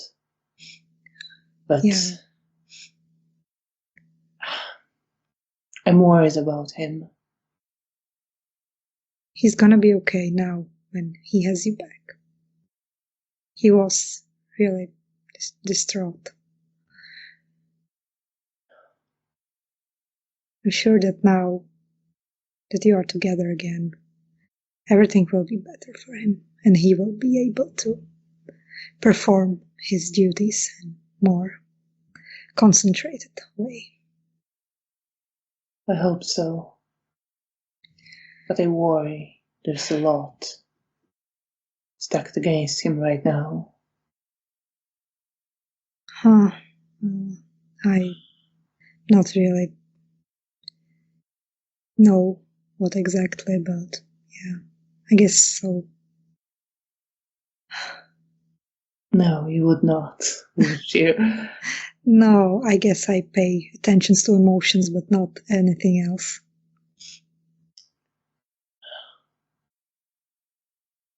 But what about you? How are you coping with everything? You know you can talk to me. I know, but I'm going to be okay. It feels so strange to be back here. I almost don't quite realize where I am when I wake up. Did they treat you badly? Kind of looks away. And you don't see, like, you just see the sadness and his kind of distance and detachment in him. But you don't see any stronger reaction to those words. I stroke his face. Is this like for real? Like for forever? No, it is beginning to disappear. I can feel my body slowly changing back. And you see a bit of tension. And at that, he almost like shudders. Is it painful? A bit for now, but that's not. Pain doesn't matter. Are you sad about losing this. He looks to the mirror.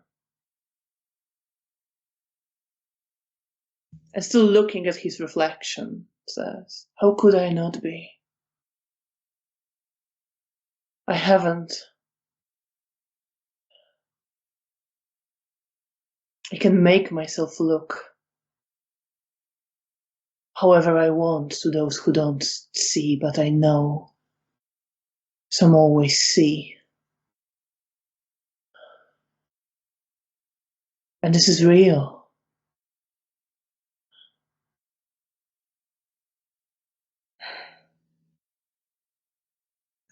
I understand, but I remember you were always looking very sweet, even before."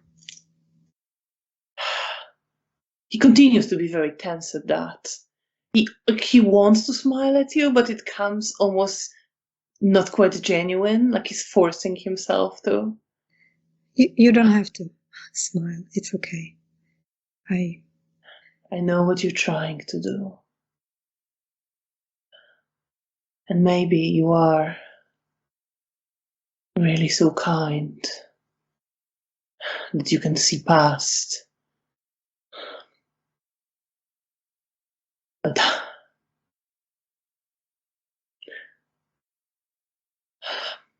and he kind of shakes his head. Never mind, I should not. I'm back with Lucian. I'm sure he's happy to have you back, and he doesn't care about how you look now or before. He loves you for who you are. Yes, he never cared. It's not about him. I'm glad to be with him. I really hope you settle in more, and I will see you dance again. He kind of nods his head, but looks almost startled at the suggestion, like he almost forgot about it for a moment.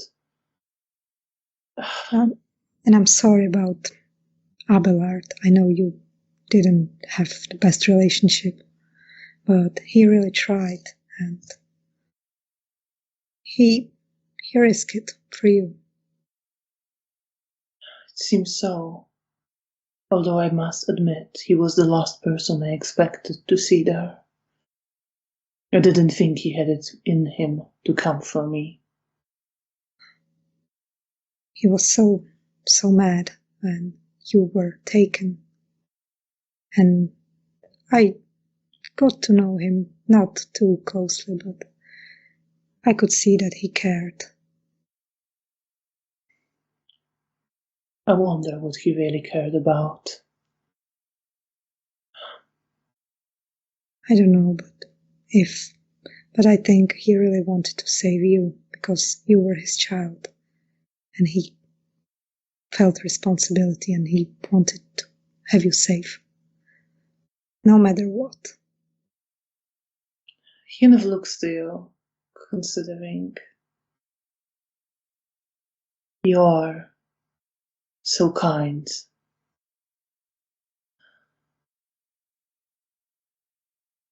You possibly can't quite imagine how different his thinking could have been.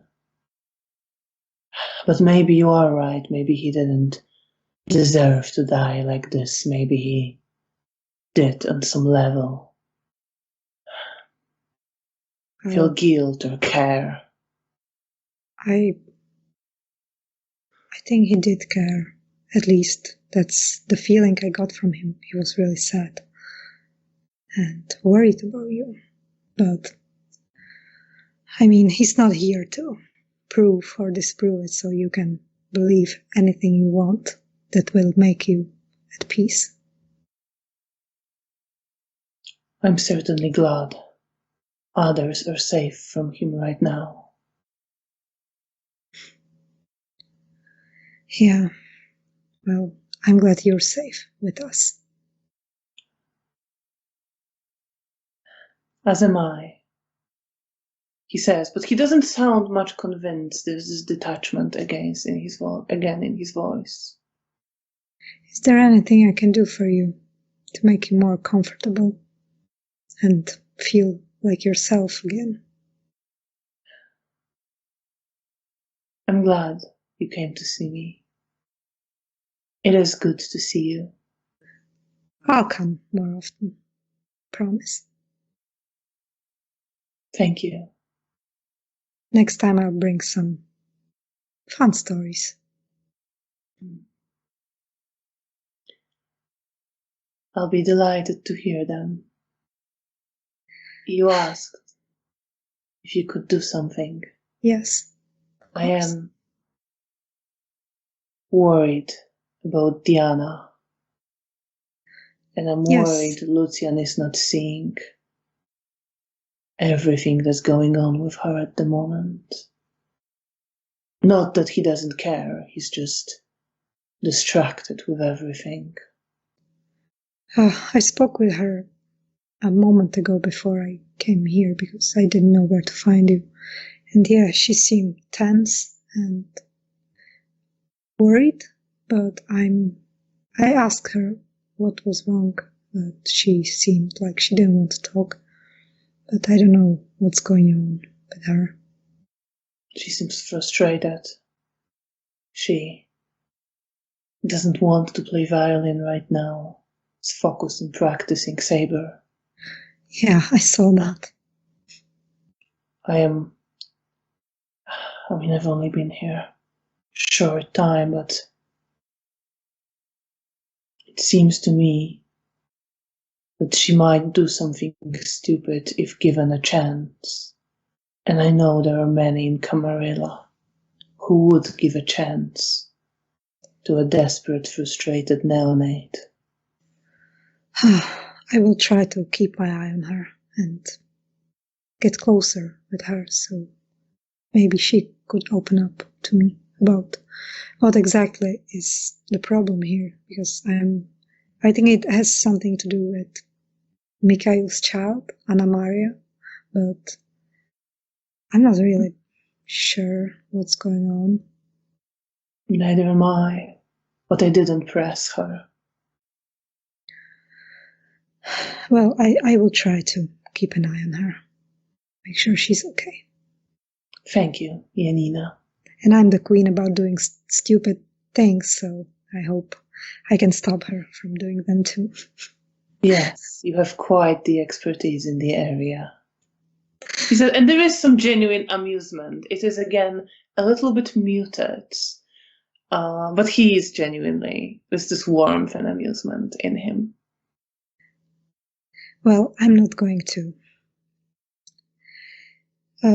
take more of your time, and you need to relax. And I promised Bea that I will go see her and Felicia, and I should get going. And I lean and hug him very, very affectionately and stroke him on the hair and his head. And he hugs you back. He's maybe less affectionate in it, but he does return the hug and wishes you a good rest of the night and thanks you for your company. I'll come see you in a few days. Thank you. Have a good evening. You and too. I leave.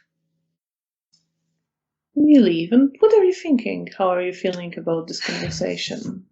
Well, I'm delighted that he's okay, that he's safe, and it just genuinely makes me feel happy that he's back home, but he seems different, distant, and I just want to know what exactly happened to him there that caused this.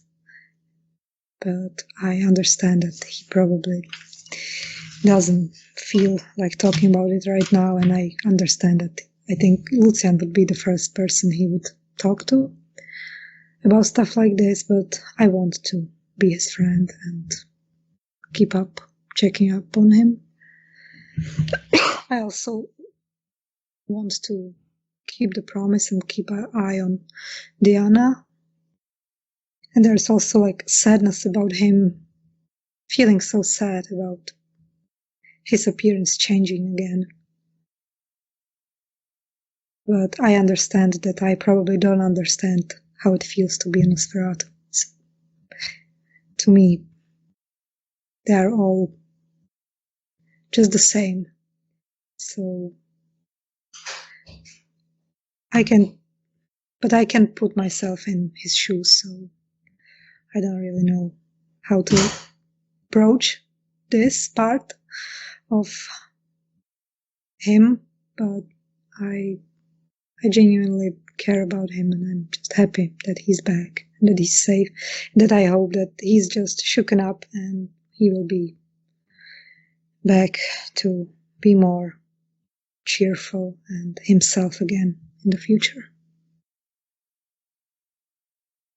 And where are you headed?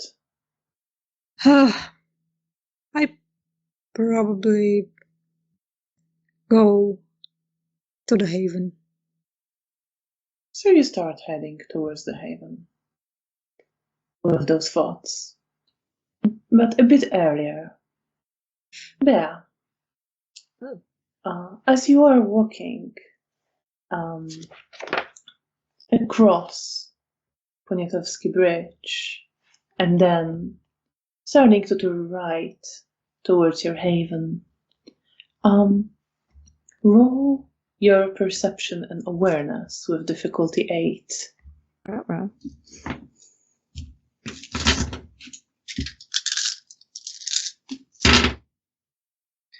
Difficulty 8.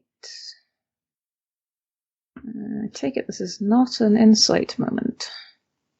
Not quite. Nope, that's fine. Well, that's one success. So on one success, you do still notice, as you're walking, your eyes are just drawn to a flock of birds flying in the sky. They're small dark shapes against dark blue of the sky. And you know they mean something. And you focus on them. And as you're observing the flock, it starts splitting, going on both sides of the waning moon, but staying at the dark background of the night sky. And you understand the omen meaning a change and something breaking apart. That's all you get on one success. And I think I stop and just sort of feel this well of emotion in my chest.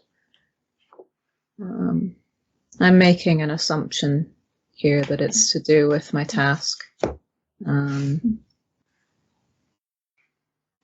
But I think at this point I'm starting to not remember what the task is. I just remember something bad.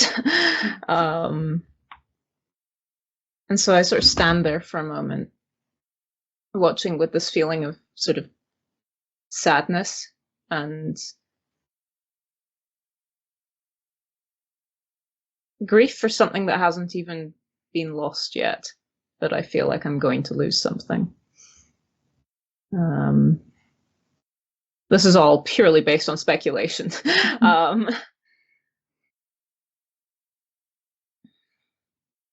I scribble it in my journal. And I think I just stand there in the snow. Is it still snowy outside? Like, not snowing. It's not snowing, but yeah. There is still snow on the streets. I think I just stand there in the ruined, snowy streets for a moment, just staring at my journal. And then just sigh again and close it. And I just have this feeling of tiredness and sadness and stress and hunger. And at least one of those things I can fix. So I decide to take my mind off of my emotions and deal with something practical. So what do you want to do? You know Or I've already please, sort of I gone don't- past the bridge, so it's fine. Yeah. I'll just use my usual method of finding a dark corner and surprising Alright. someone. Then roll your wit and alertness with difficulty 7. Mm-hmm. And alertness. I have 2 successes. Alright, so you find a dark corner. And it is a pretty good position. It's hidden enough to allow you to move when there is an opportunity, but not quite so remote that you would be possibly waiting until very close to dawn and not encounter anybody. And I have to wait a little bit, but eventually you do see a young man, maybe in his late 20s, mid-20s, walking quite quickly along the street. Well, after getting into the corner, I would have activated Cloak of Shadows, and I'll follow after him and try and sneak up on him. So you follow after him, and he turns corner a few times, and you're following unseen. And eventually he stops, as if searching for something in his pockets, and that is the moment when you can sneak up on him. And with Obfuscate, you can do that quite easily, and you bite into his neck as he's just leaning and frustratedly looking for something he can find. And as you bite in, he starts collapsing. You have to prop him up a little bit. Start drinking. And you are, as we've established, on half your blood pool. So roll with difficulty 6 your self-control. Okay.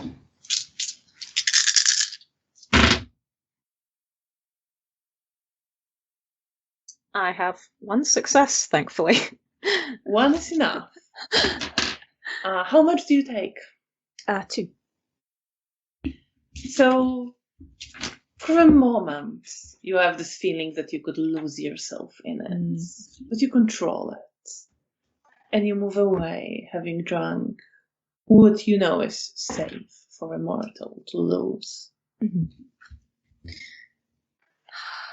And I feel slightly more in control at that point. And can I make a guess as to what the man was looking for? Like, was it a lighter or keys or something like that? It could have been keys. He was standing in front of some door. Yeah. Okay, I'm not digging through his pockets, actually. I was going to try and be helpful, but then that's kind of weird. So I won't do that. Yeah. So I will step away and walk towards our haven. And I think as I'm walking, I'm trying to focus on the feeling of not being as hungry anymore, of being more content.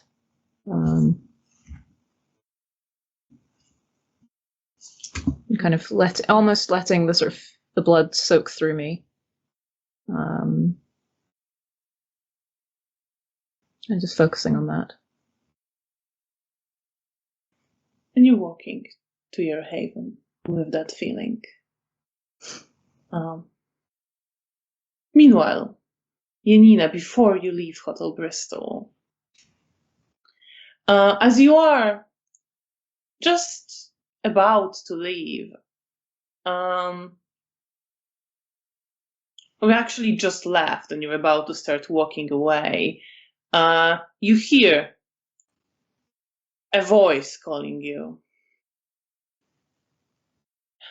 Okay, I will turn Janina. around. And you see a man who appears like Roman's usual face standing there. Oh, okay. In that case, I will smile broadly and walk up to him. Hey. Hey. Didn't think I'll run into you here on my way to the Elysium. But I guess it's just my luck. Oh, I missed you too. And I give him a hug. He kind of pats you on the back and then grabs you by your shoulders and pushes you away a little bit, still holding you. All right, Miss Shivak. What the fuck? You know, usual stuff.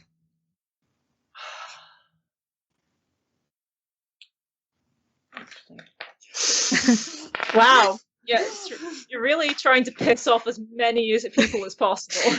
But I love For them. a moment, as he's holding your arms, you feel him grip you more tightly. His strength on your shoulders becoming almost painful. But then he steels himself and looks at you. If I was a more passionate man, I would murder you right now. Oh yeah, I would like that. Dolores! I'm sorry. He looks around a little bit. And you see him like raise his fist as if he was to punch you in the face. And he's looking, but there like looks at some people in the cafe, some people still in the lobby, some people going past like to a car, and clearly reconsiders and doesn't.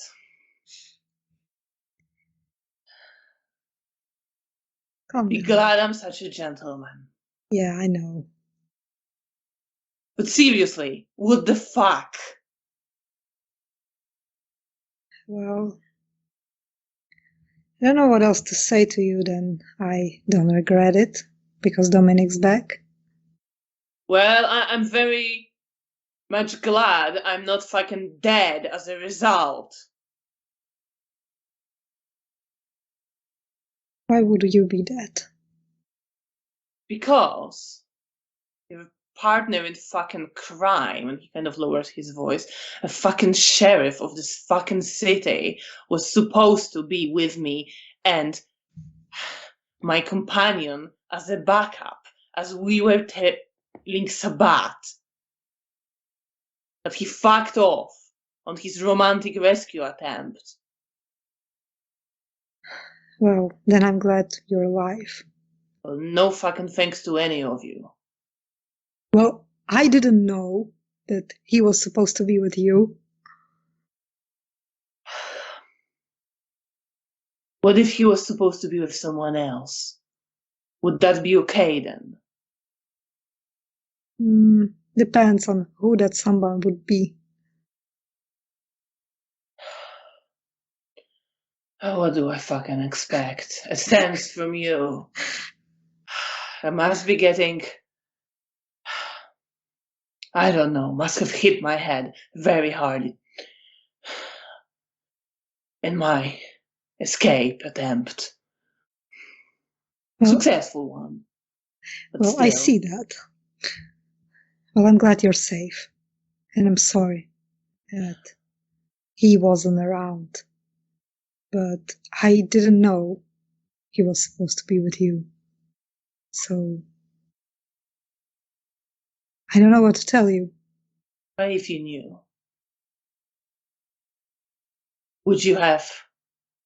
I would try to make him help you and then go for Dominic. I wouldn't let you without Then he a would. backup. You know what? It's fine. I'm done. I'm done trying to get through to you. Okay? I'm glad you're safe, and I hope you'll stay that way. But fuck.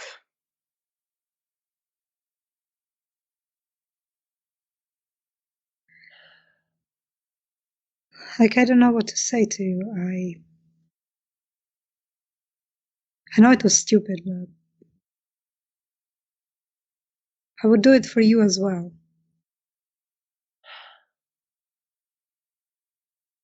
I know you would. But sometimes it seems like you'd do any reckless thing for anyone who comes along, pretty much. Well, no, that's no longer case. I promised Daniel and Bea and Nastya, and now you. I'm not going to volunteer in suicide missions unless one of you is involved.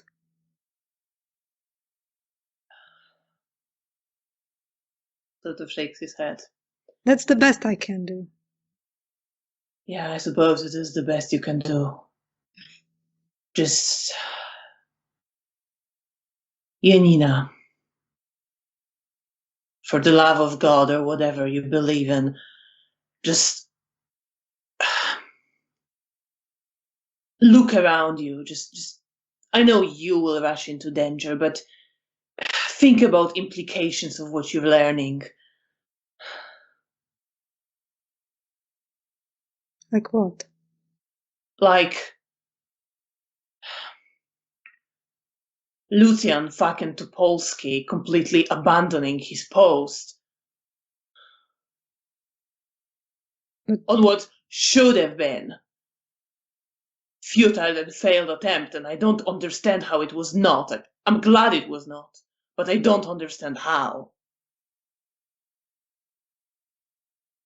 Well, I have no idea.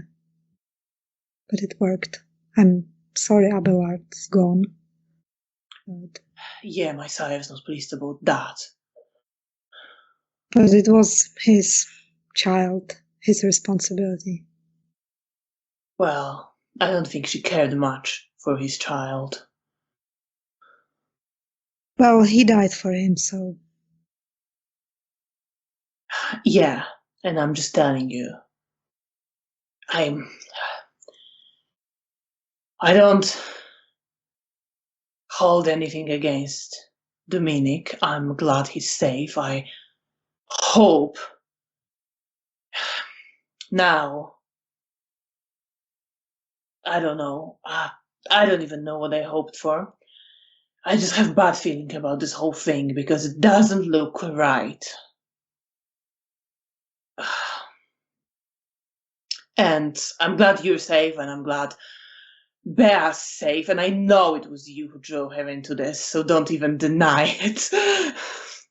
Yeah, I'm not. But just I'm just telling you, not everyone is gonna be happy. Abelard is gone and Dominic is back. Well, that's bad for them. Because Dominic's back. It's not only bad for them, but it's fine. I'm done. I don't know why I'm even trying with you. I'm Listen, sorry. Janina, I've got to go because I have Sure. people who... Well, I have information for some people, and just... Fuck, it's... I think I know where the main Sabbath stronghold is. I think they're in St. Augustine's church, you know, the one that's standing in the completely leveled part of the city where the ghetto used to be. Okay. And you remember that. You remember that part of the city. You walked through it with Mara and Bea once.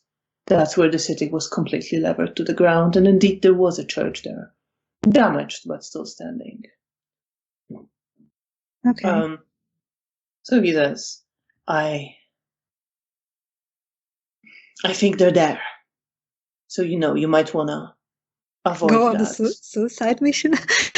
Yeah, or right straight there, knowing you. I just don't take the sheriff with you, or if you know of anyone important planning to go with you, please tell someone.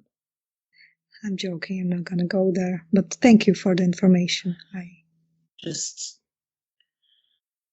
stay safe, and You too. Don't go there. I don't think I have that luxury, but... And I lean into him and I pull him for a hug. He kind of lets this happen, but he doesn't hug you back. And then he So- kind of relents a little bit and looks to you. I don't ask for much, just don't make my job harder. I know, I'm sorry. Right. You were headed somewhere and I was headed to Yeah, speak it was to... nice to see you. Well, I guess I'm glad speak you're of the devil, speak to Lucian. So... Hope you're gonna be angry at him as much as you are at me. And I wink at him.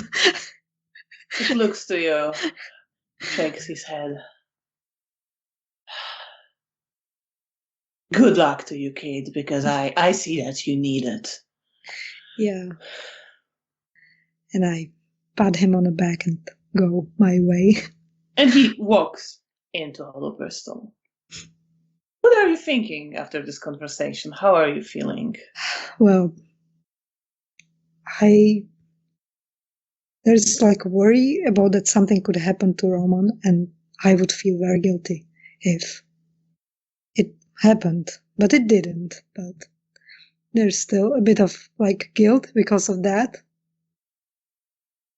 And I'm a bit pissed that he's so angry. But I know how he is, and he knows how I am, so he's one of our closest friends, so I love him, and my anger doesn't last for long. And you start heading towards the haven. I probably also think about the information about the Sabbath Haven that he told me, like, what am I supposed to do with this information? I mean, it was clear that he was telling you this so that you don't go in that area. All right. Okay. But, otherwise I would go there. But I won't because I promised so many people. And I'm leaving towards the haven. And you start walking towards the haven. Meanwhile, Bea, you get to the building, not knowing any of this. No, I'm blissfully unaware. Blissfully unaware, you get to the building where your haven is. You have the key, I believe. Presumably. Yeah. I hope. I'll let myself in and head up to our flat. Yeah, you head up towards the flat. I think it almost takes me a little while to sort of retrace steps. Like, it feels somewhat familiar as I'm walking up, but I think it's just... There's been a lot of mess recently. So it's almost like refreshing the memory. Find the bikes in the stairwell. Yes. Well, the bikes are inside, actually. Oh, right, my bad. They're not just left for like on the stairwell. They are inside the flat. Okay. In the hall. In the hallway, then. Yeah. I'll let myself in. So you let yourself into the flat, and you find the bikes in the hallway, and it seems quiet. I just take some time to walk around the flat and see if anything feels different. I might not recognize if anything's different or not, but just I walk around and just refresh my memory of the space. Your perception and alertness is difficulty 8 because of your memory that's issues. Fair. I have a single 8. You have a single 8. A single 8. I'm so proud of me. So you walk around, and it doesn't seem much different. You get the feeling not like you have this like almost a memory that it's been kind of changing. There were being objects added, but it doesn't feel like there's not quite much you can place that feels unfamiliar or new as you're looking around. It's all very neat. The beds are all neatly made. All the objects that have been brought, the table covers are all like spread out very neatly.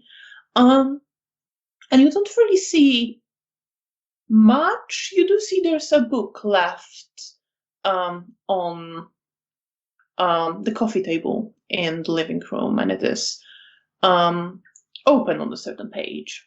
But that's like the one thing that draws your attention that maybe haven't been there. It looks almost like someone's been reading it and it's been left there.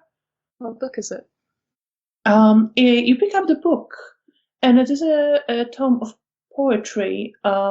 It is by a poet called Jan Kochanowski, and the title is Threnodies, or The Lament.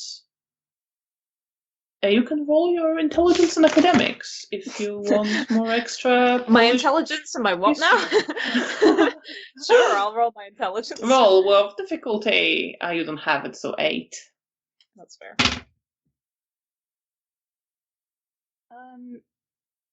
Have 1 9. Have 1 9. So you do have this vague memory, maybe from like when you were at school or something. That it is a Polish Renaissance poet. It was this one of this like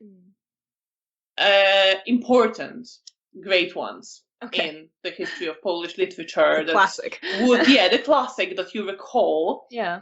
You don't remember that much about him, but you do remember that he wrote the Threnodies after the death of his young daughter. Okay. I pull out a little slip of paper from my notebook and mark the page that the last person was at. And just while I'm waiting for anyone to join me, I decide to just read it. I've not really stopped and read anything for a while, so I decide to just take the time. I think I end up I struggle with reading poetry in my head. I can't quite get the rhythm of it, so I end up kind of speaking it out loud so that I can sort of enjoy the rhythm and the process of it.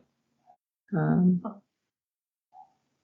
as you pick it up, just roll your perception and alertness again, with difficulty 8 again. Okay. Does insightful apply? I don't think so now. Nope. Okay. After the 1, that would be 1 success. A 1 success is enough.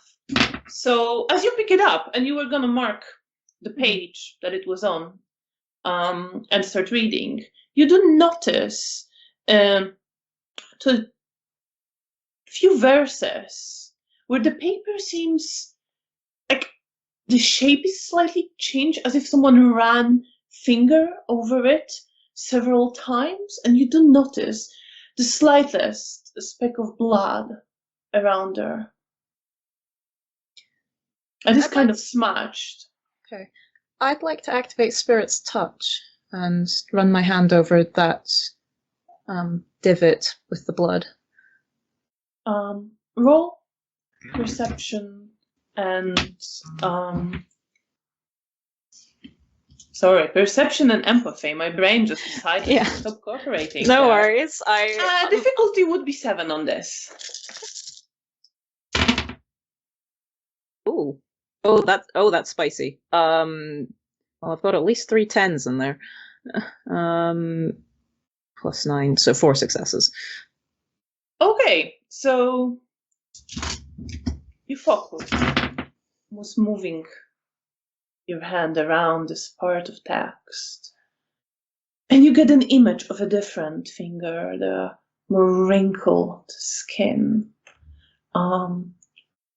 with carefully done fingernails. The hand you recognize immediately as a hand of your mother, holding the book and the other moving, because the same few verses over and over again, almost reading them, her lips moving, and then looking around, squeezing the book very tight, and then reading again, looking almost like she's struggling with herself over something, and putting the book away and picking it back up, and like tears starting dripping down her face, and one tear falling on the page, and Felicia quickly working to remove it from the paper and trying to clean it, but some blood remains. There's a slight stain. She just shakes her head and keeps going back to the same verses over and over, and you're back. my heart somewhat breaks for her. And I end up sort of mirroring the gesture of her hand on the page again, and I read the verse. And the verses read, "Where are those gates through which so long ago Orpheus descended to the realms below to seek his lost one?"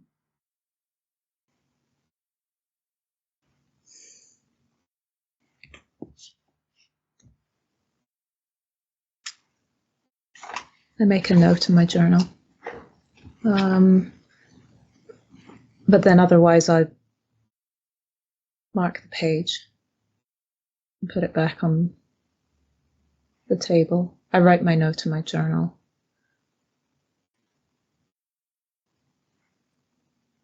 And I sit with this for a little while. But I don't want to distress Mother if she comes back. So I just stare out of the window and allow myself to mentally drift and forget about it now that I've noted it down. I hope that I can come back to it another time, but I don't want to cause her more pain at the moment. And if she comes back and I'm hurting because I've seen her hurting, then she's going to feel it.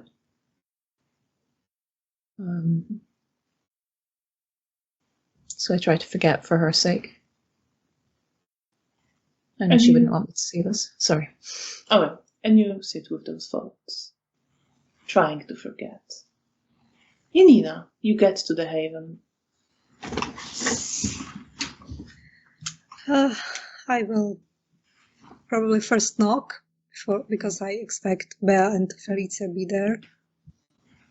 Bea, there's knocking on the door.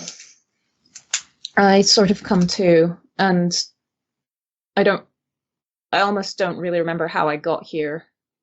But I stand up and walk towards the door and ask who it is.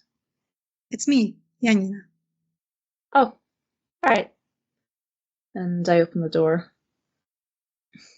And as I open the door, there's that feeling of frustration comes up in my chest again, and I can't quite recall where it's come from. But I just try and push it down because there's just a lot of confusion and tiredness at the moment.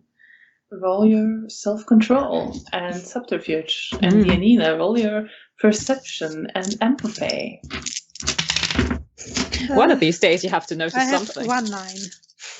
One success. That doesn't bode well. Well, do I have enough ones to make that? Oh no, that's not a 1, that's a 7. No chance. 5 successes. Janina's still oblivious. Yep. Janina's oblivious. What do you want to present, Bea, to Janina? I'm fine. I'm happy to see her. That's what you see. Everything's fine. Everything's fine. Close the door behind me. Are you here alone? I think so. Yes. How long have you been here? Sometime. Okay. I got distracted. I was reading. Are you okay? Yeah. You know what they say about getting lost in a good book. Yeah. Sure. Did you meet with Felicia, or she wasn't here when you came? I don't think so. I don't think I've seen her yet. Oh, she's probably out. How late it is right now?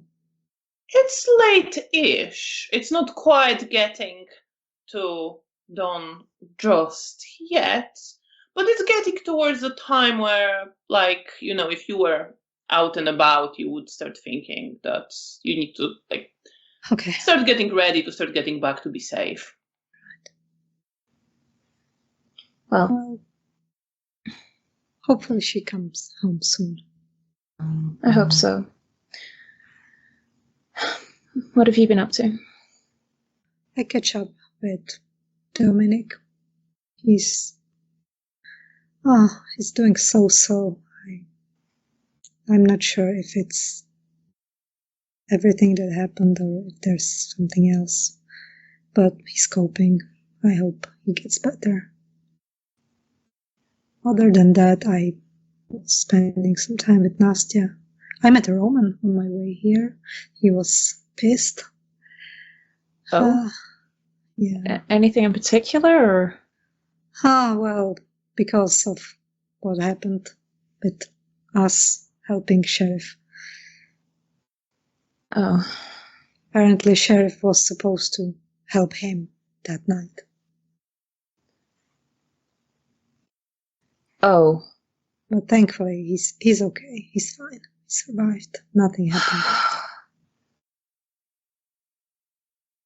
But yeah, he's not happy, and he also. No, I'm not surprised he's unhappy. Yeah, I know.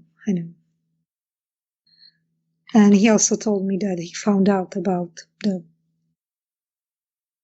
main haven of Sabbath in St. Augustus Church. St. Augustine. Augustine, okay. Oh. And so, yeah. So don't go there. Noted. I'm going to make a note of that one, just for future me. And I pull out my map and make a note. Yeah. And my journal as well, but it's basically just like danger. Absolutely. Yeah. Big skull. Yeah. Not quite.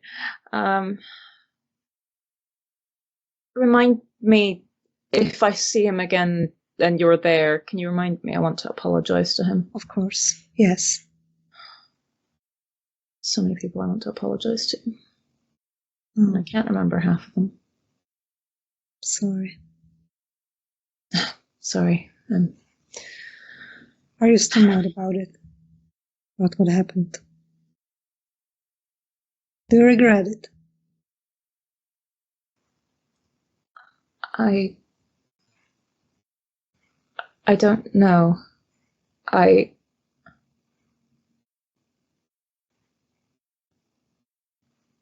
think it's hazy. I think I regret how we went about it. Yeah. I don't remember very well. Okay.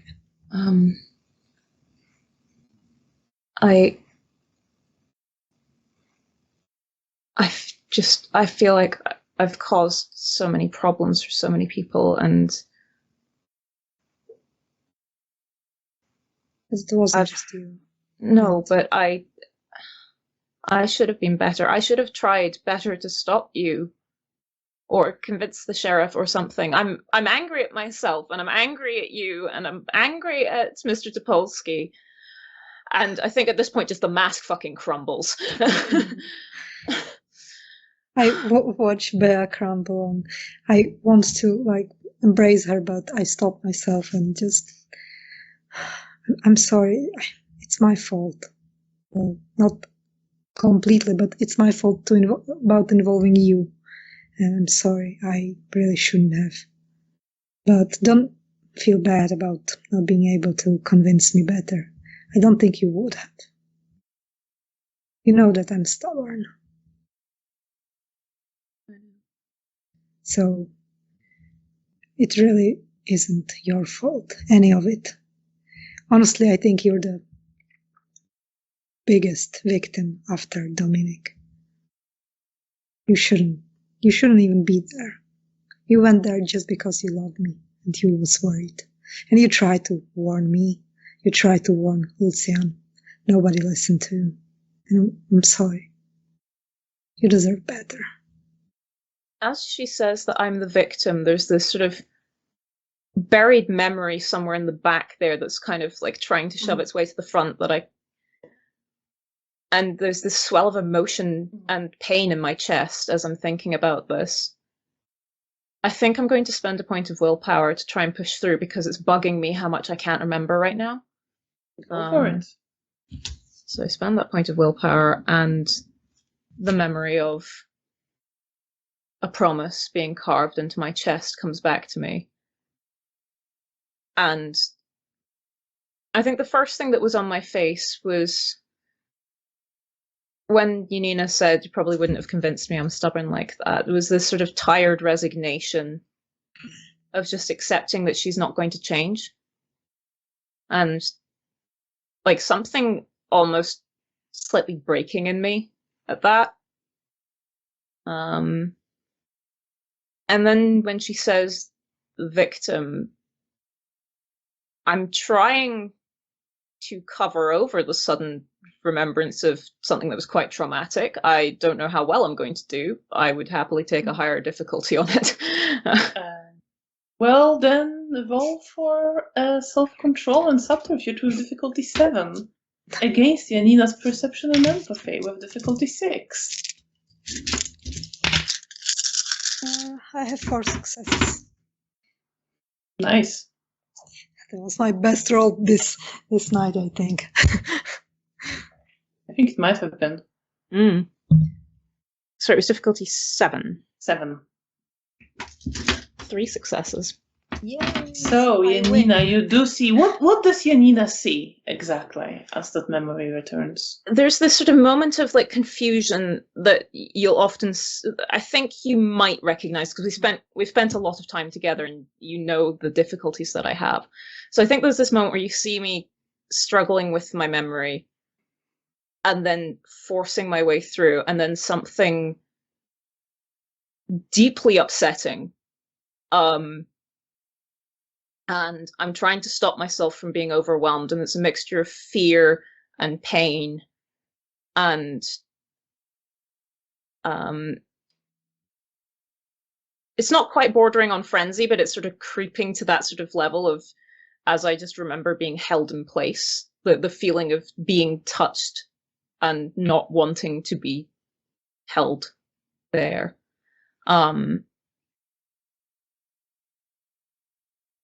And I think at that point I then like do an okay-ish job of covering over it, but it's too late at that point. It's that sort of, that moment is obvious. I think my eyes go wide and just like, because I realized that something is wrong. But what happened? Did I said something to hurt you? Sorry. Are you okay?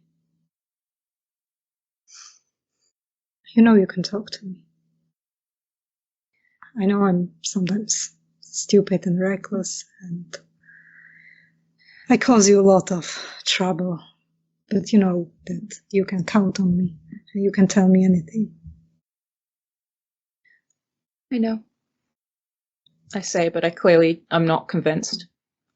And I think on that still you see this, Janina. It's fine. Everything's Well, fine. I don't think it's fine. I can see that you're upset, and I'm not sure what exactly are you upset about. Are you upset with me? Or is it something else? Did you remember something from your past? Something like that. I'm sorry. Can I just like gesture that I want to hug her, but I'm waiting for her to. Please don't. Okay. Right. And come sit. And I just sit next to her and just. I'm so sorry. I didn't mean to hurt you.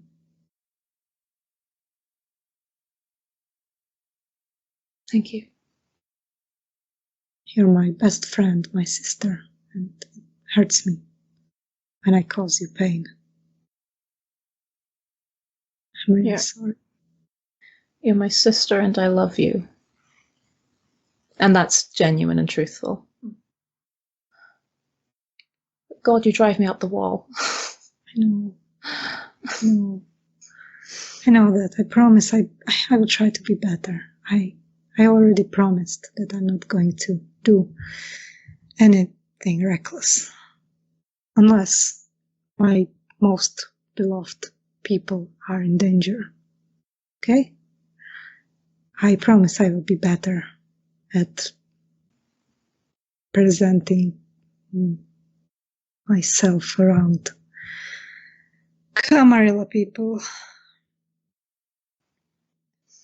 For you. I don't want you to be disappointed in me and worry. And especially I don't want you to get in trouble because of me. You don't deserve it. You're trying so hard. You're so good at everything you do. Except convincing me, but that's an impossible task. Thank you, Janina, for promising to try better. I promise, I really am. I'm really trying. I noticed that a lot of people are angry with me and people I care about. I don't care about pissing off some people, but it really it hurts me to hurt people that clearly care about me and I love them, like you, Daniel, Roman, Nastya. I will try to do better. Promise. Pinky promise. And I offer her a pinky. I'll try and make that roll. Would you say difficulty 6 or 7 at the moment? I think it's a little higher at the moment. 7 at the moment then. Yeah. Well, I still have 2 successes, so I think the conversation with her afterwards helped a bit. Janina saying that she'll try and do better has eased a bit of the tension. I'm still shaken up, but there's also this sort of determined part of me that doesn't want to let the frustration that I feel with the physical touch. For me, physical touch used to be one of my ways of sort of caring for people. And part of me feels like it was taken from me. And so there's this kind of, it feels like an act of defiance to look at this traumatic experience and go, no, I'm going to try again anyway. So I will reach out my pinky. Oh. And you do that. Reconnecting. Love you so much, Bea. I promise I will be a better sister to you. I want you to be proud of me. And I want you to be safe. I know. So stick with your research and your being smart. Because you are smart. I'm trying. I'm really trying. I know. But I get bored and I smile. Well then. Game of cards? Try and keep you occupied? Well, I mean, I have Nastya, so she keeps me occupied. Fine then, no cards for you. But of course I will play cards with you as well. Or something more fun. More fun than cards, do tell. I don't know. What could be more fun than cards? I'm already pulling out. I'm pulling out the deck while we're discussing this. Okay, well, let's play cards and wait for your mother to come. And if you think of anything more entertaining that's not going to get us into massive amounts of trouble, do let me know. I'll try. You're the expert on fun, so I hear. I'll try to figure out what we could do. Well, someday when the weather will be better and it will be spring, we could definitely take out the bikes. I suppose we could. And what, just ride around? Is that something people do for fun? We could. It could be fun. We could reach places faster and enjoy the view. Maybe we could race. You'd beat me. I probably would. Maybe I would let you win. Well, at that point, I don't feel like I'm winning. So But you what's the wouldn't point? know. You would know. Wouldn't I? Mm, I may not be fast, but I'm quite perceptive. that's true. Well, then we would just ride around. Find a nice place by the river. And just chill. I never know what to do when you say just chill. What do people do? You just sit and just talk about nonsense. No work. Just No work? What do I have to talk about, Janina? well, your personal life. Me? I'll just tell you everything I know about you. Good. About Elysium gossip. You spend Right. much more time there than I do.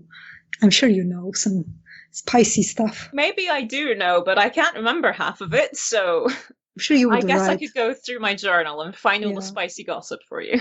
Yeah, it will be nice.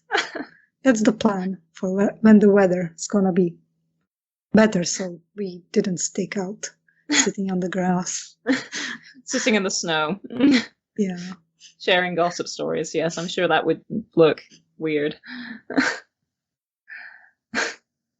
People do sit around in the snow or stand around in the snow sometimes hanging out. There aren't necessarily that many places to go. I feel like you'd at least clear some of the snow out of the way yeah, you first. would. Absolutely. Whereas we don't have body heat, so it's not going to melt around us. And No.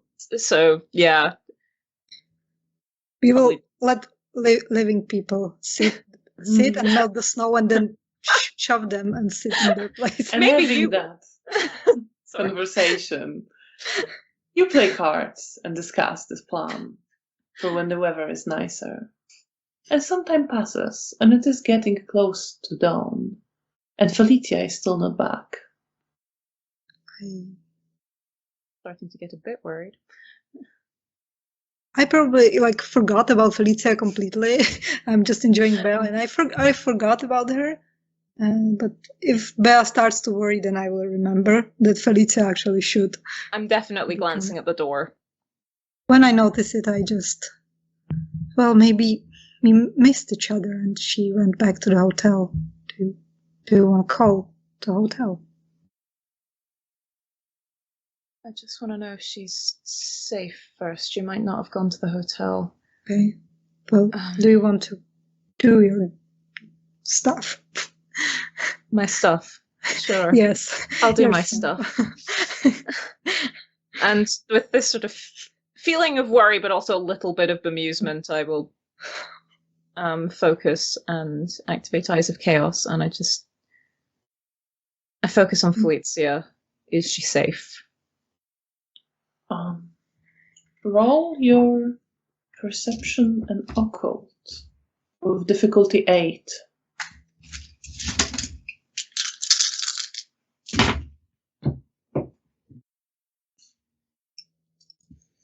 I have a single success.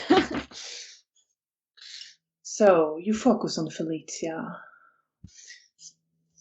and you see her for a brief moment walking straight ahead, confidently, towards the light that's beckoning her. No, it's not light, it's like something is shining darkness. But no, it's the light. And she walks forward, and you see her disappear in the light. No, in the darkness. No, in the light. And you know she's there.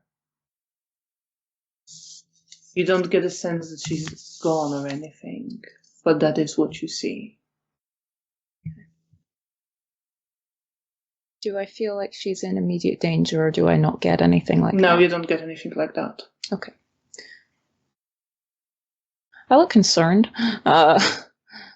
So, is she okay? I don't know. She's She's going towards something. Can't quite tell if it's light or darkness. Oh, that's confusing and ominous.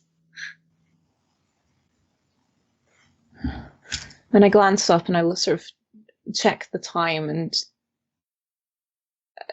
sort of start pacing in this sort of, there's probably not enough time to do anything, but I feel restless because I don't know if she's safe or not. And Can you send her a message? I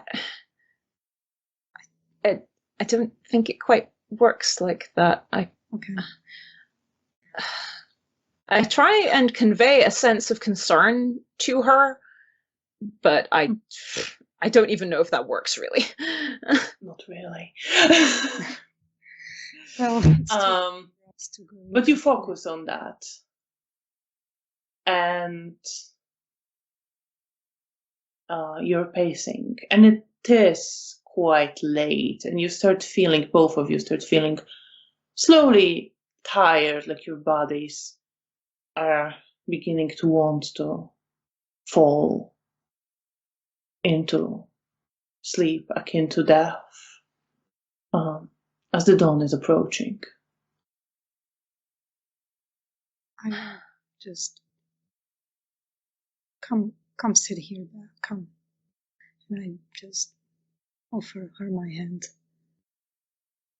Tomorrow we will try to find her. Okay?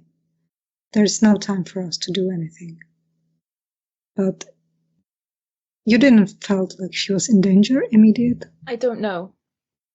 Okay. I'm sorry, I know it sucks that it's so, that we don't have time to do anything or even come up with any plan. The helplessness is horrible, I know, but there is nothing for us to do right now.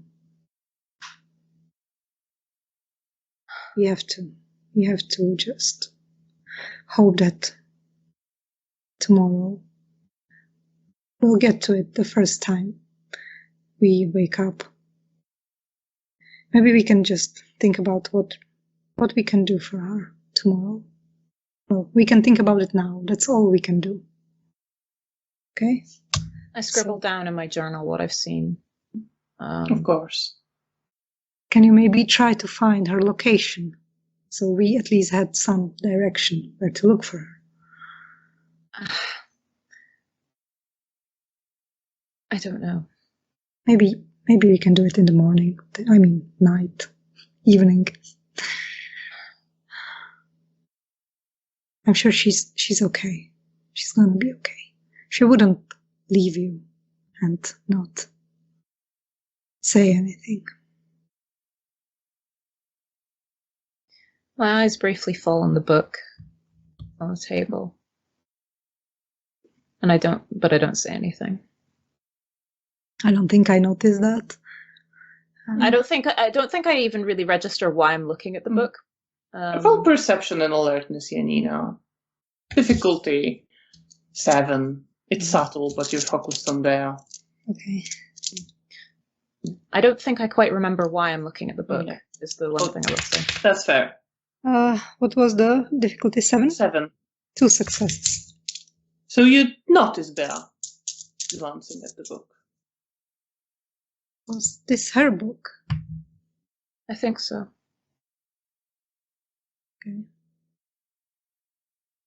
Maybe there are some clues in the book. Did you try your gifts on it? I sort of pick it up again and open it back up to the page I previously closed it at. And there's this sort of feeling of deja vu.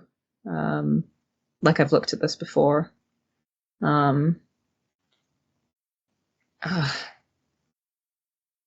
It feels familiar.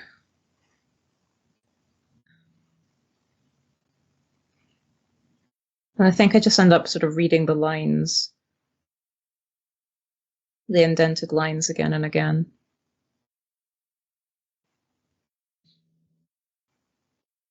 Are you reading them out loud? No, I'm reading them in my head.